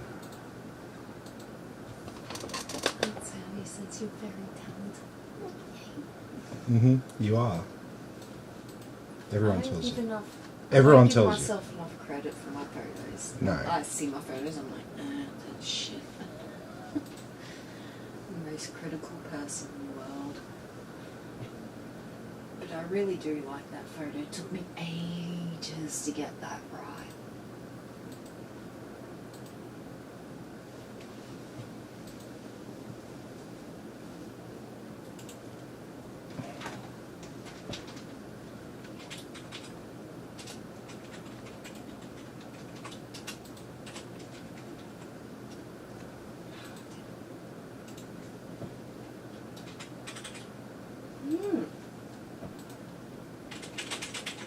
What's going on?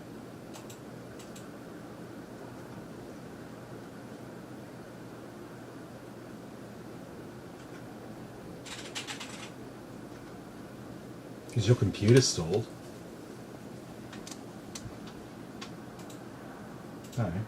No.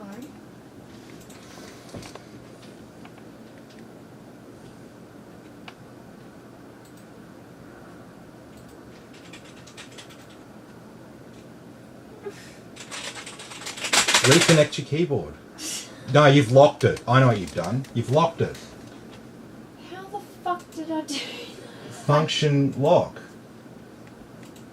There's a lock button and a function key. It's one of the F keys.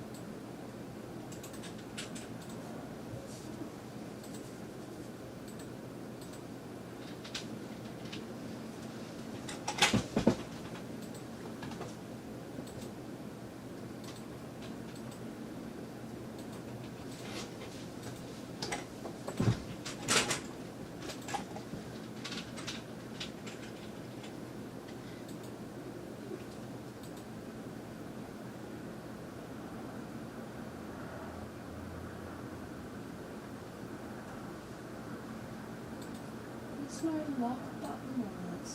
Yeah, there is. I know because I activated it the other day. Function lock. Function unlock. It's not doing anything. Well, it was obviously locked. Where? Function lock.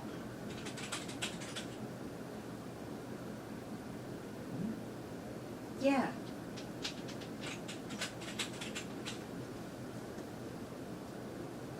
I've already done that.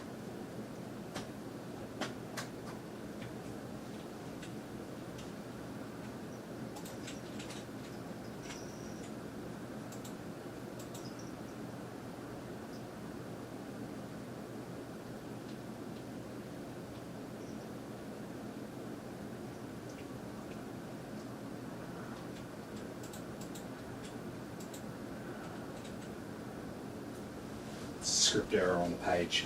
Okay.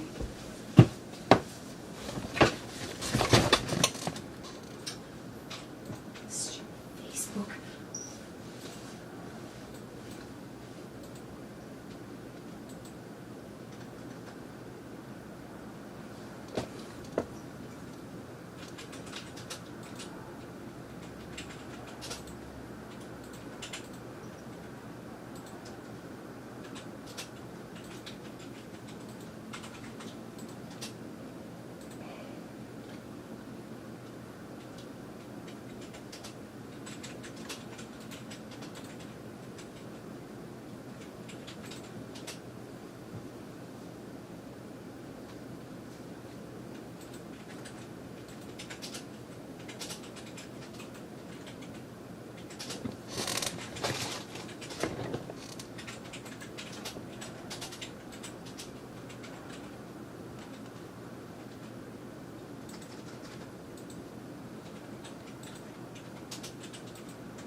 And it looks like we're not going to stabilize.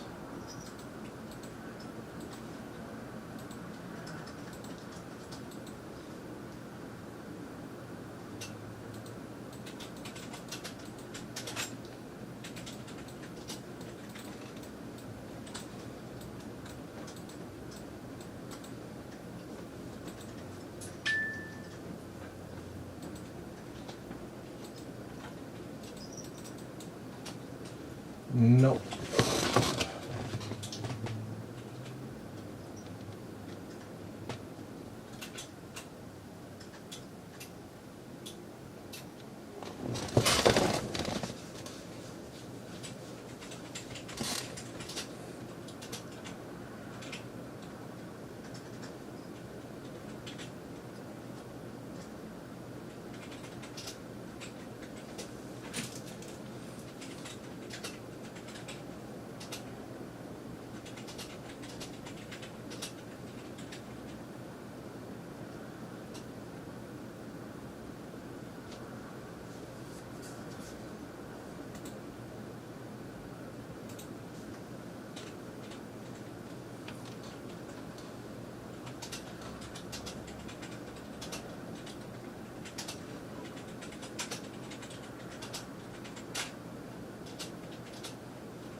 Okay.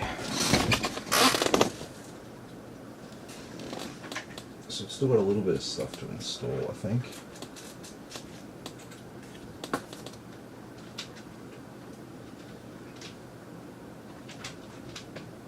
Oh yeah, Microsoft 365 installed. That's good.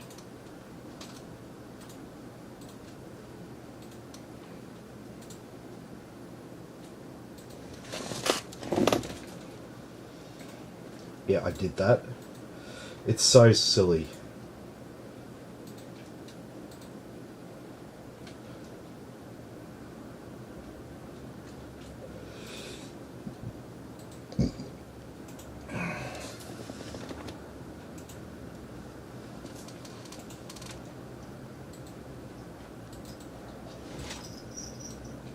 Okay, let's get these custom icons down so I can keep everything organized.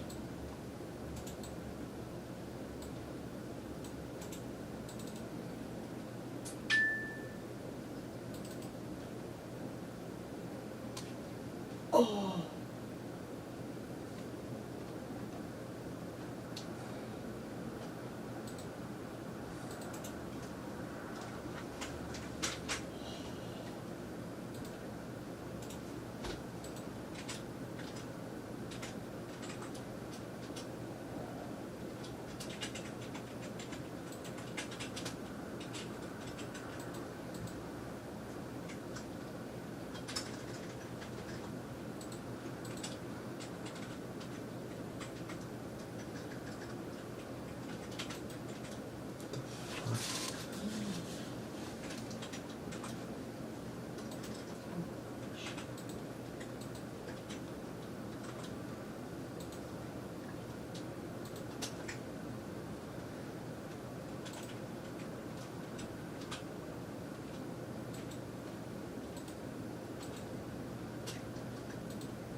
the fuck?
Tim, did your parents have these? No. Touch lamps? Oh. I've seen them before.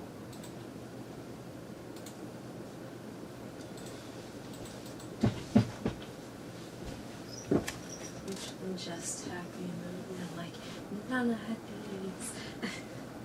Yes, she did. She fucking loved those things. She thought they were fancy as.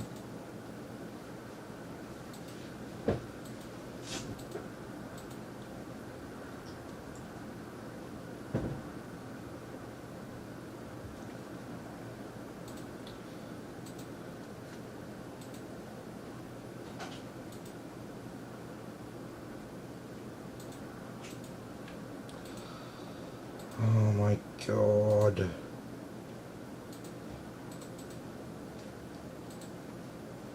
Oh, for fuck's sake.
That's nearly done.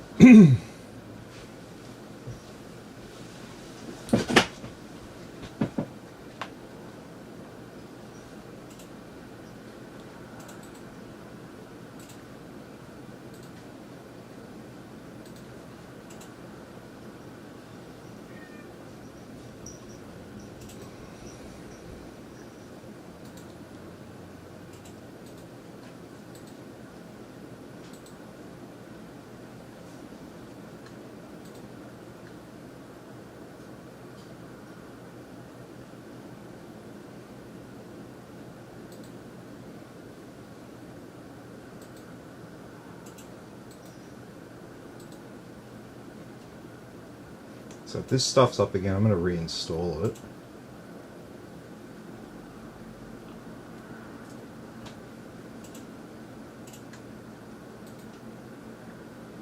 Feel like it's going to stuff up.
Tim, Yeah.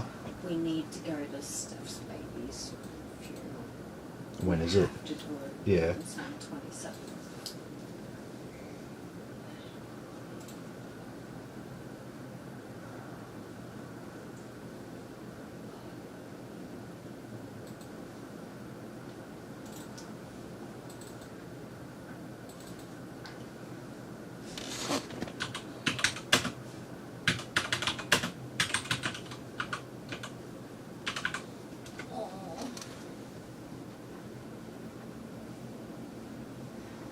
She's wearing her maroon jersey. Waken's gonna be at Centenary Tavern. Funeral will be held at Centenary Memorial Gardens.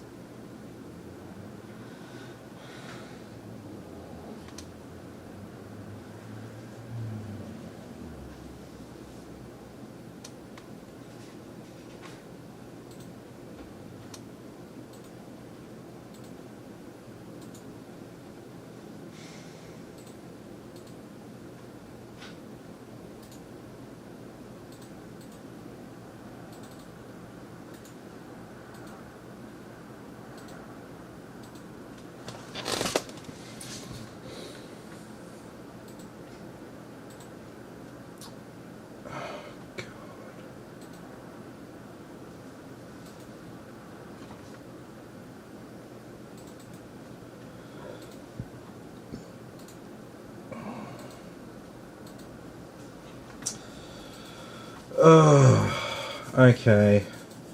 Let's get this out of the way.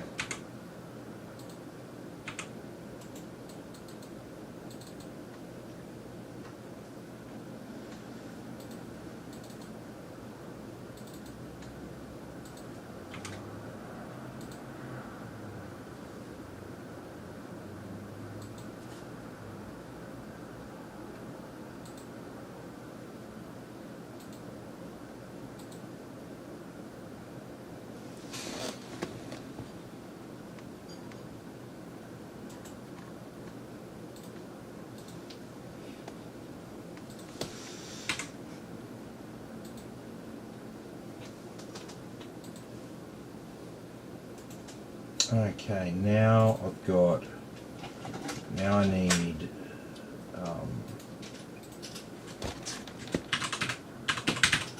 I've got to delete some registry entries, I believe.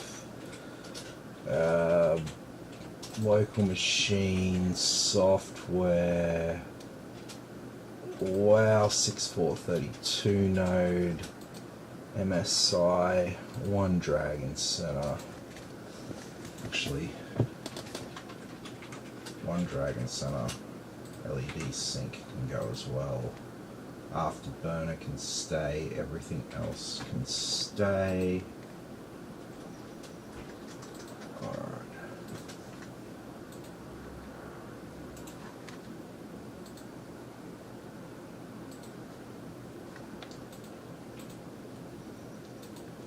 restart and update the BIOS, and then we're going to give Dragon Center another go. I deleted all the registry entries, all the file folders, so any problem like that won't be happening. So go to mFlash.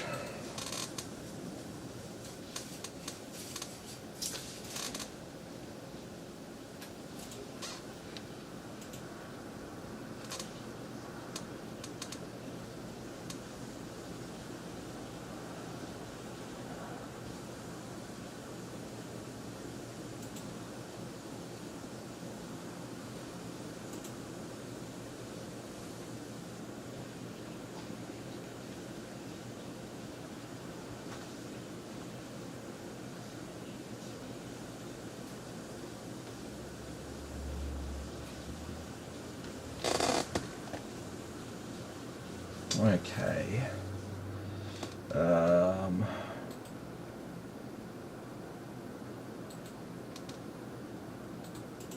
That's the one. So we'll get that updated. Check out Laura's next one. Wow, that's a TK Maxx and a half. Stockland at Rockhampton, eh? Cartouche.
It's 2 nights in a row I've had problems with MSI Afterburner. So not MSI Afterburner, MSI Dragon Center.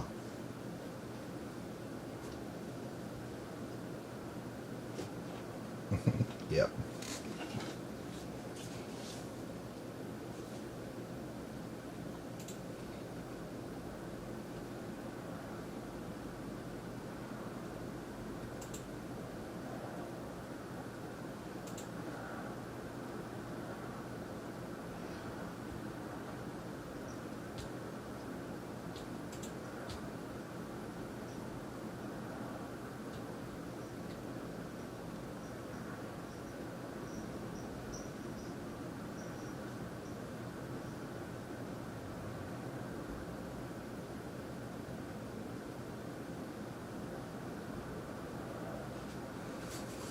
Alrighty, so BIOS update's just about done.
Ah, missed it.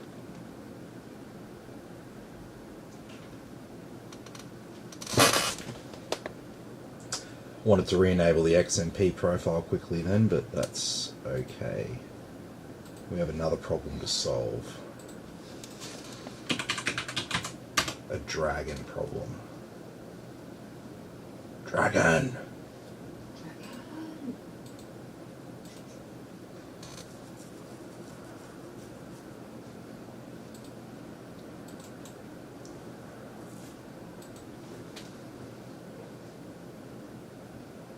Very nice.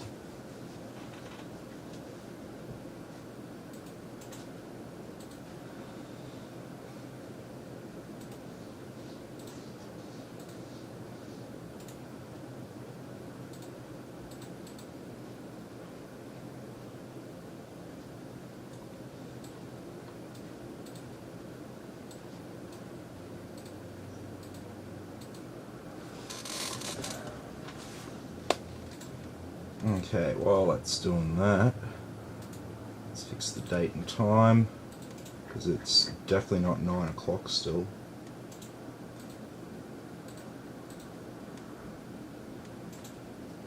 That sounds about right.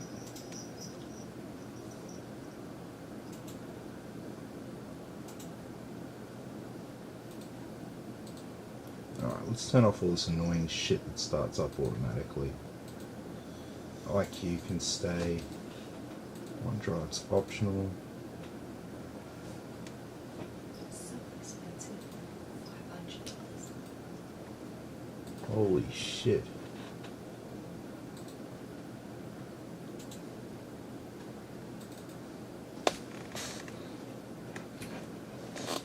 Okay, let's set up that 1 terabyte hard drive.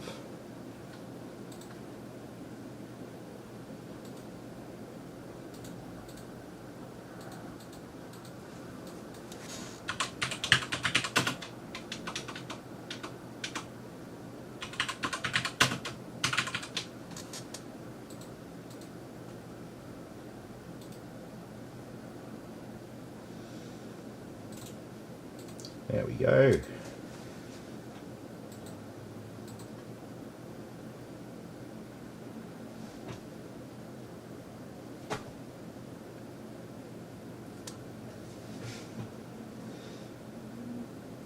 So expensive.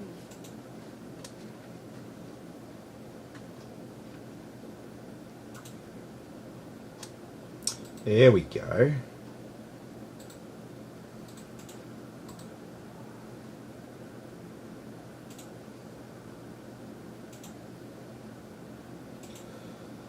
Now we'll get the rest of our drivers and tools installed.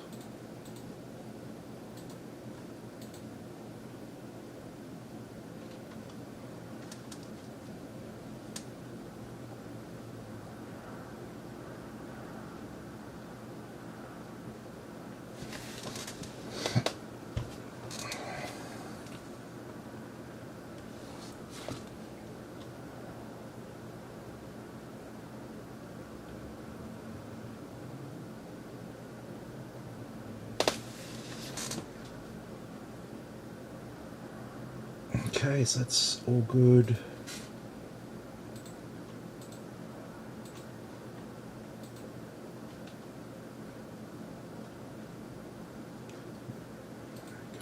Bluetooth, video, yes, yes.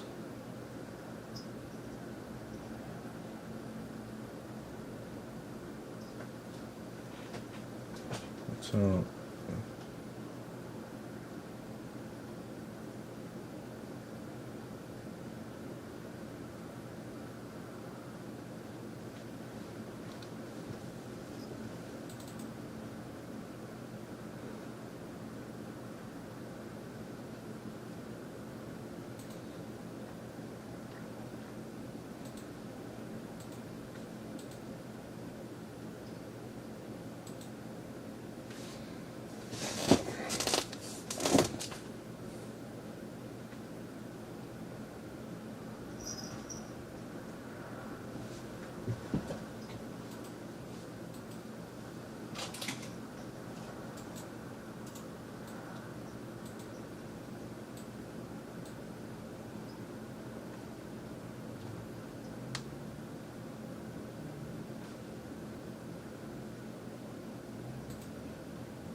What's that?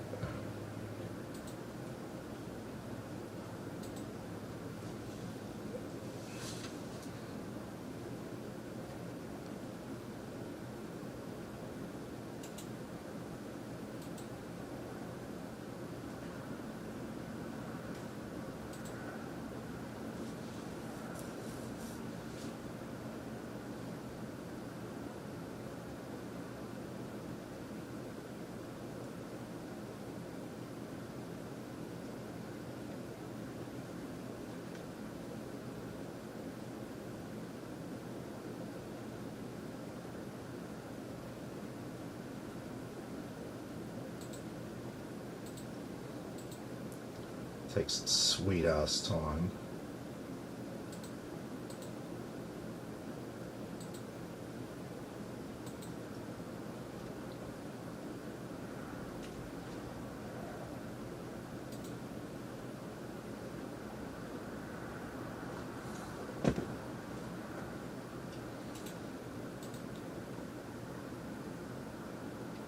Got everything we need, looks like it.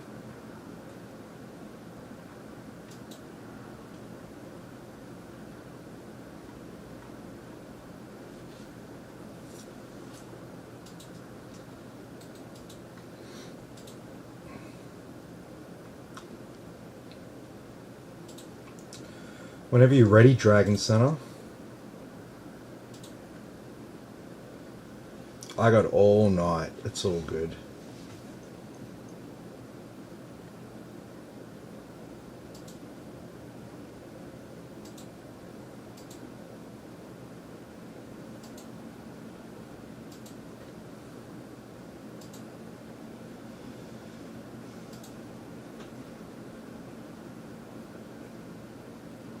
Finally.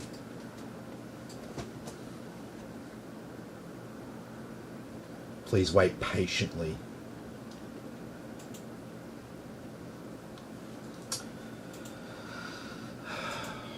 What if I don't want to wait patiently?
Fuck that.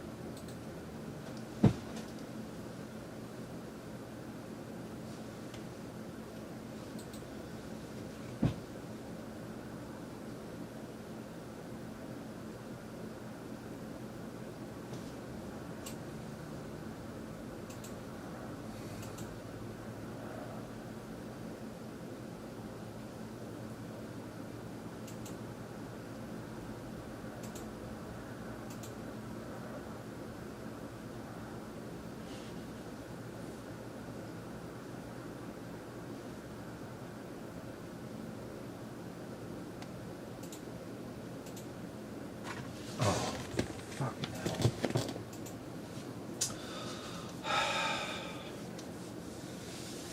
Get distracted for just a second and you miss the opportunity to go to BIOS.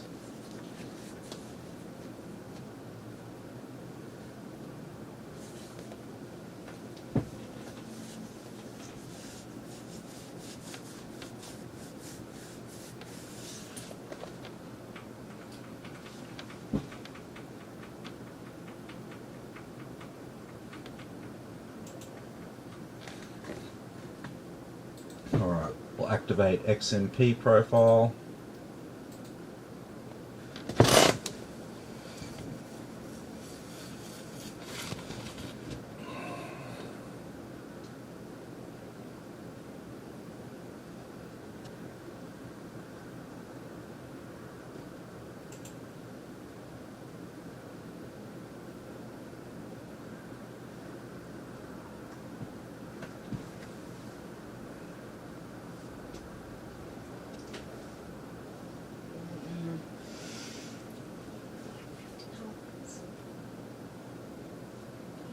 First chance, mate.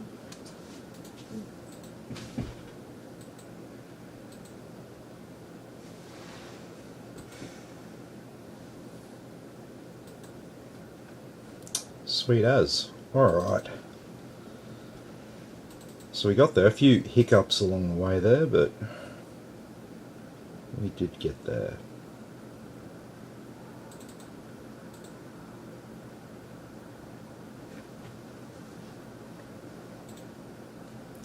There's our AMD Ryzen 5 5600X, our B550 Tomahawk.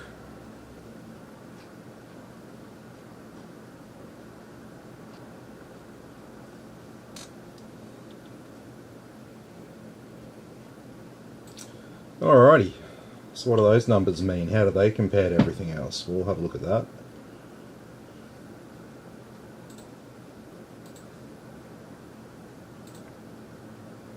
Alrighty, so this is the CPU hierarchy for gaming performance.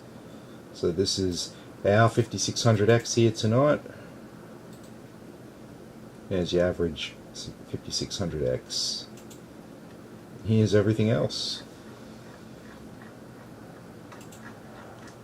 It's not a complete list. It's just most of them. Multi-thread, and so as you can see here, it's class leading when it comes to a 6-core 12-thread CPU. And we can compare it to 8-core 16-thread CPUs, and we can see that even though it's got 2 less cores and 4 less threads, it still beats a whole heap of 8-core CPUs at multitasking. So that is why we use a lot of these 5600Xs in PC builds. Alright, so let's have a look at our SSD speeds here. Make sure everything is running as expected.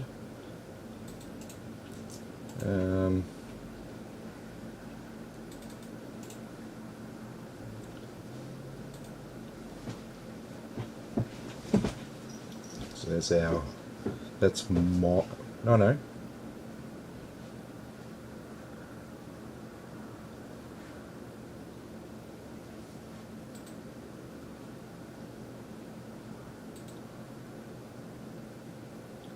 Oh no, that's our 1 terabyte hard drive there. I was getting confused. I thought it was my SSD. I'm like, power on count 4. That's not right.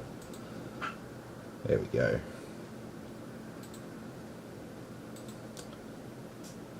And it looks like those doesn't look like that momentum cache applied. We can fix that up though. But let's have a look at some gaming benchmarks here. So we'll run Heaven here out of the box. Oh shit, I haven't set up MSI Afterburner. So I was doing it and we had a crash.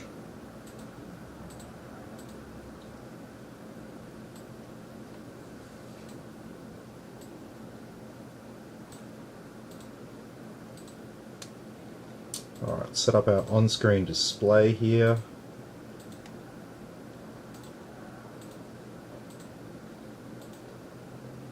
So I'm just selecting what stats I want to see on the overlay. And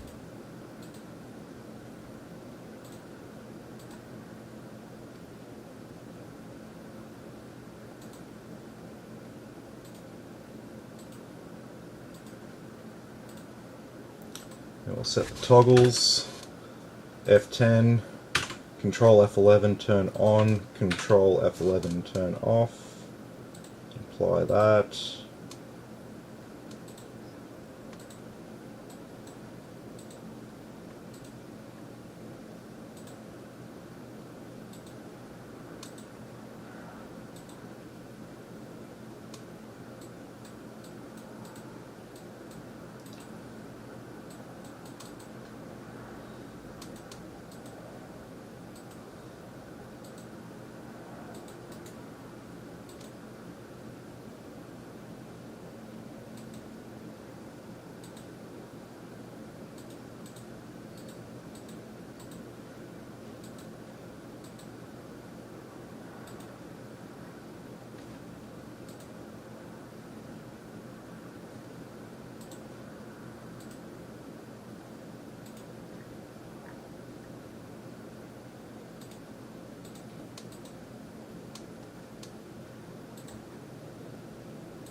There we go. And so obviously this one here below RAM, this is the frames per second that it's currently running at. All the other stats should be pretty self-explanatory.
Sweet as.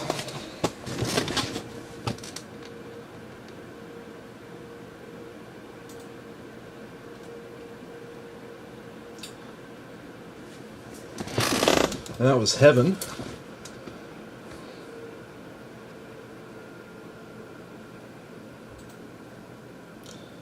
And the second one we run here is Valley. It's a bit more of a demanding app. You won't get as high frames per second, but we also run it on Ultra with max anti-aliasing.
Alrighty, that's probably cycled through.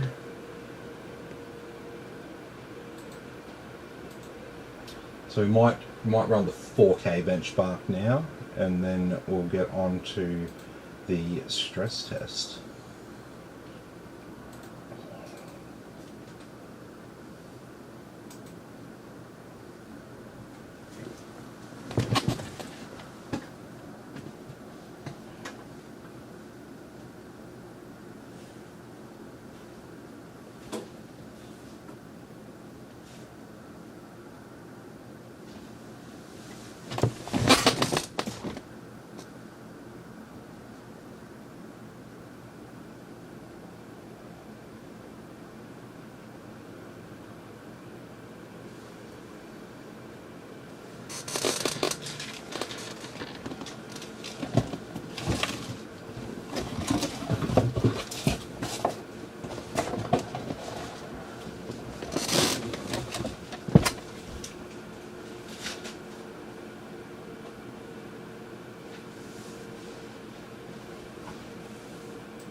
Okay.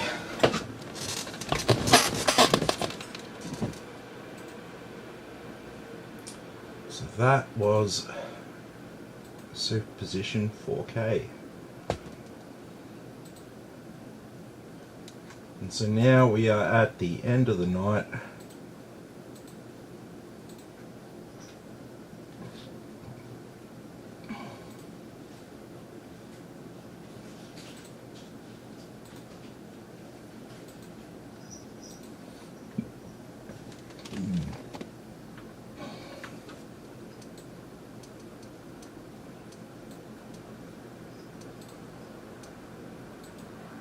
Oh.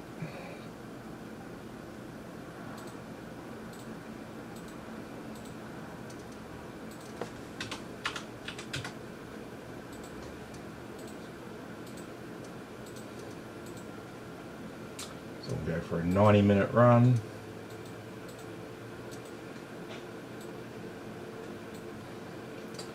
There we go.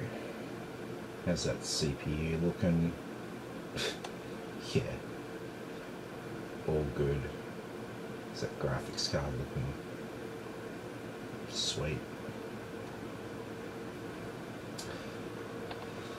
Excellent. Well, I certainly don't foresee any issues with this, so that's a good thing as far as Robert's concerned, because it means that he can pick up his computer tomorrow. There is no reality where these figures that we're seeing now is not going to pass my stress test.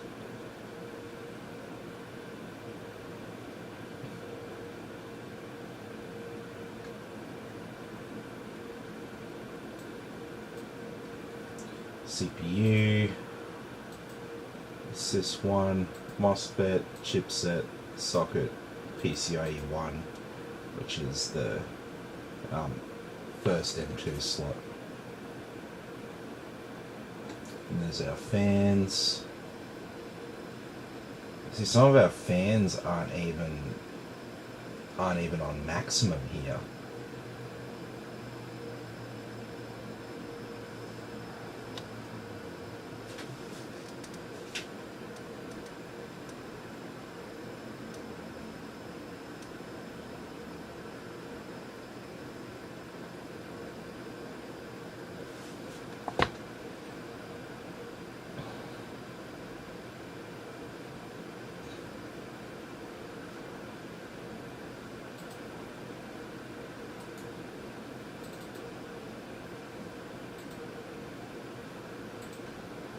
Let me just stop that.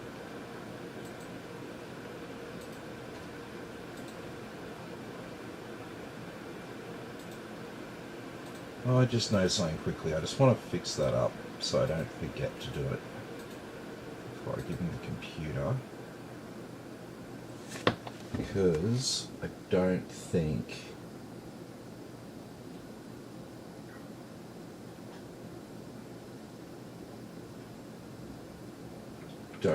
all of those fans are running correctly.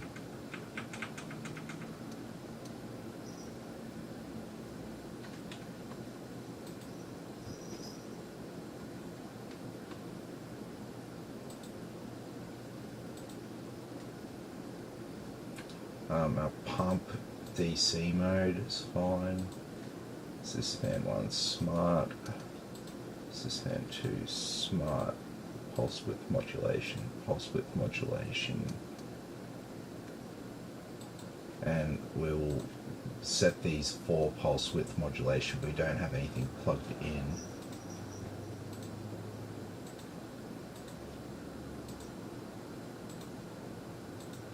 There we go. And CPU,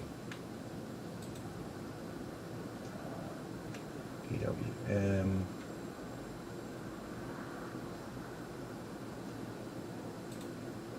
yes, yep.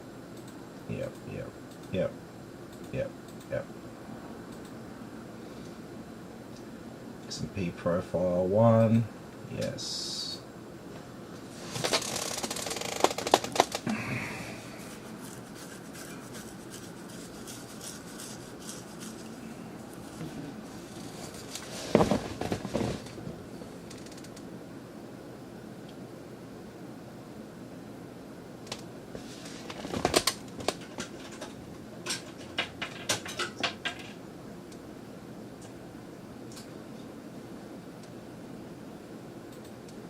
And so now we can do this.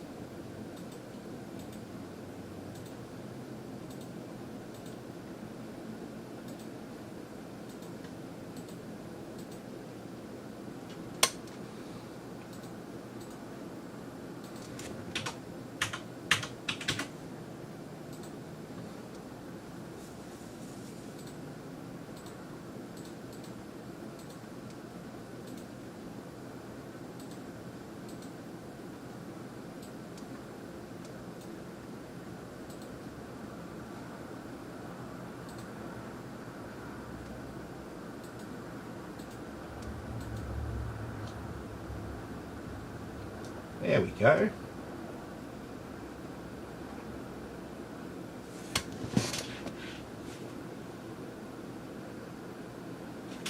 Yeah, let's move it a bit more air.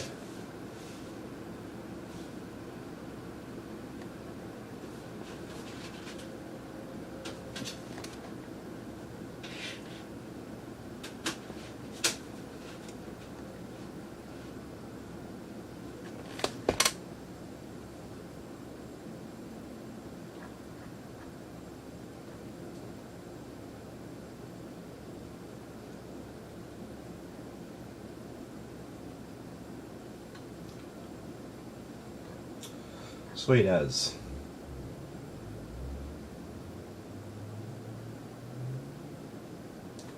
And so it's, yeah, so our fans are running about 50% faster now, which is what I would expect, because they were just stuck running on the one speed. So we adjusted that so they'll ramp up as required.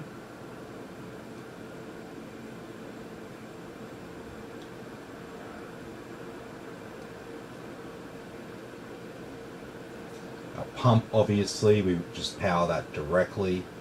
Pumps shouldn't be on pulse width modulation. They shouldn't be going up and down. They should just be on the one speed. Pumps are better running like that.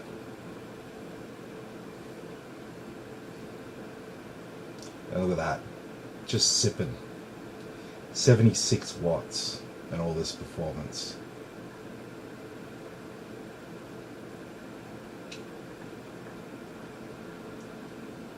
They used to be a bright light bulb, 75 watts.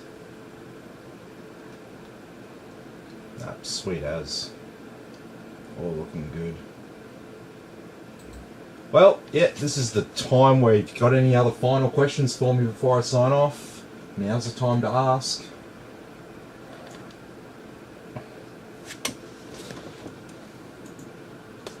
I'll just give it a minute or so.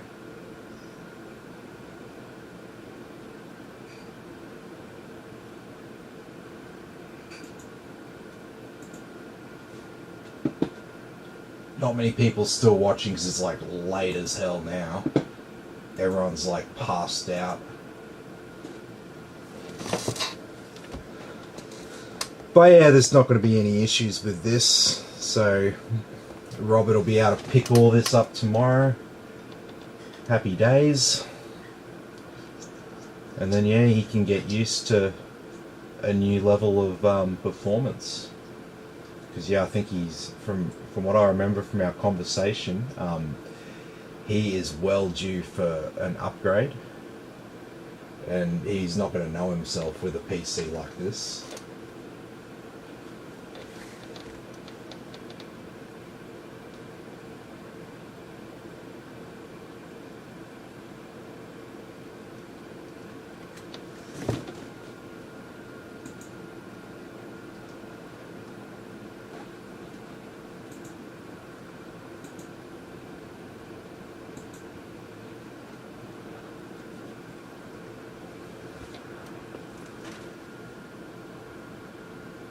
Yeah, it's good.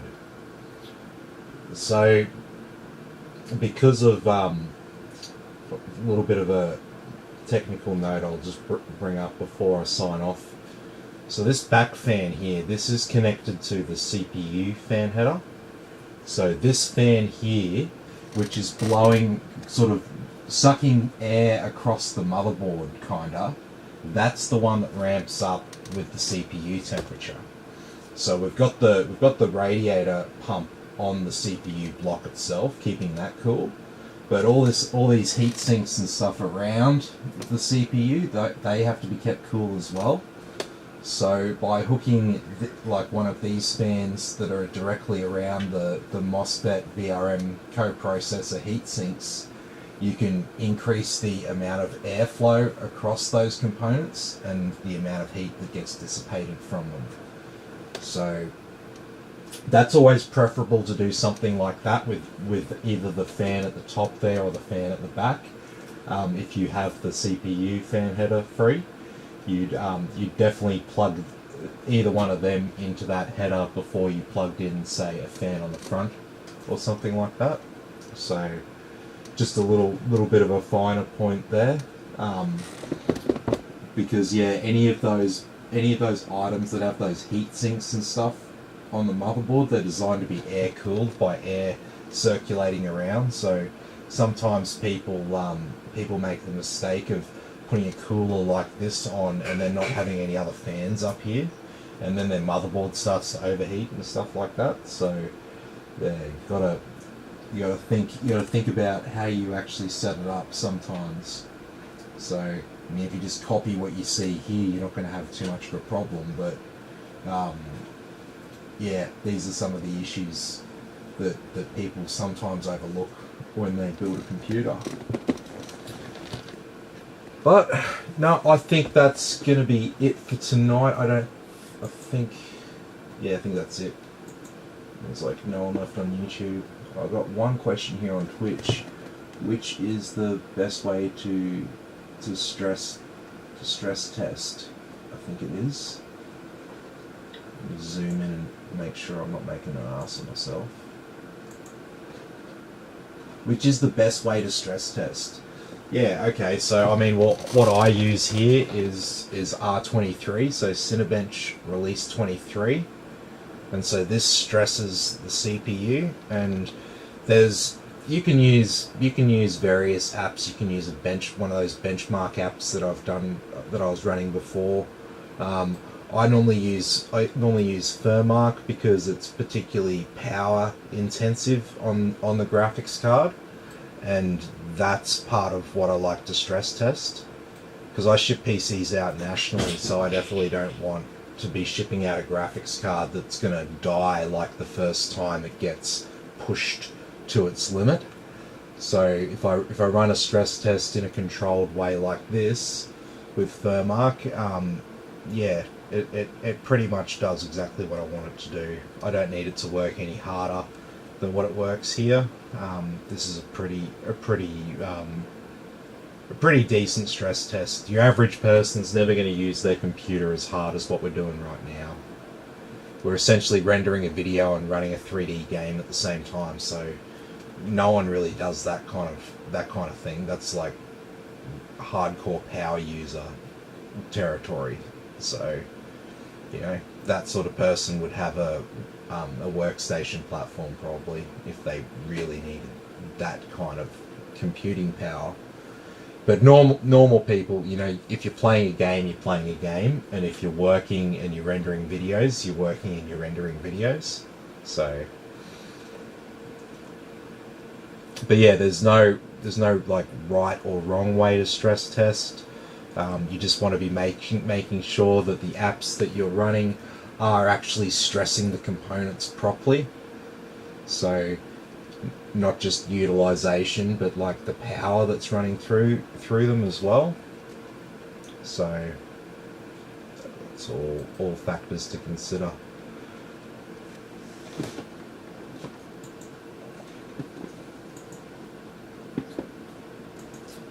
But yes, I think that might be it for tonight. Tomorrow we're going to be doing I think I've got a couple of repairs and stuff on tomorrow, I think, but we're going to be doing some overclocking on that 5900X 3080 rig. So if you're interested in that kind of stuff, check it out tomorrow. Then yeah, there was a graphics card that I should have got today, but I didn't come in post. So unfortunately, that guy will be held up till next week. Then we've got an all white Silverstone build coming up on Sunday night, I believe it is. Yeah, and the other one is we're waiting on it. It's got 3070, the same model card by the same manufacturer, but the 3070 version. The Silverstone one is going to be the 3060. So, but yes, it'll look awesome. It's got plenty of white. It's like all white basically. So, yeah, everyone loves the white ones apparently. That's the cool thing right now. So, yeah. Alright, well yeah, I'm pretty tired, so yeah, I'm going to sign off for tonight. So thanks everyone for watching. Be sure to like and subscribe, and I'll catch you all in the next video.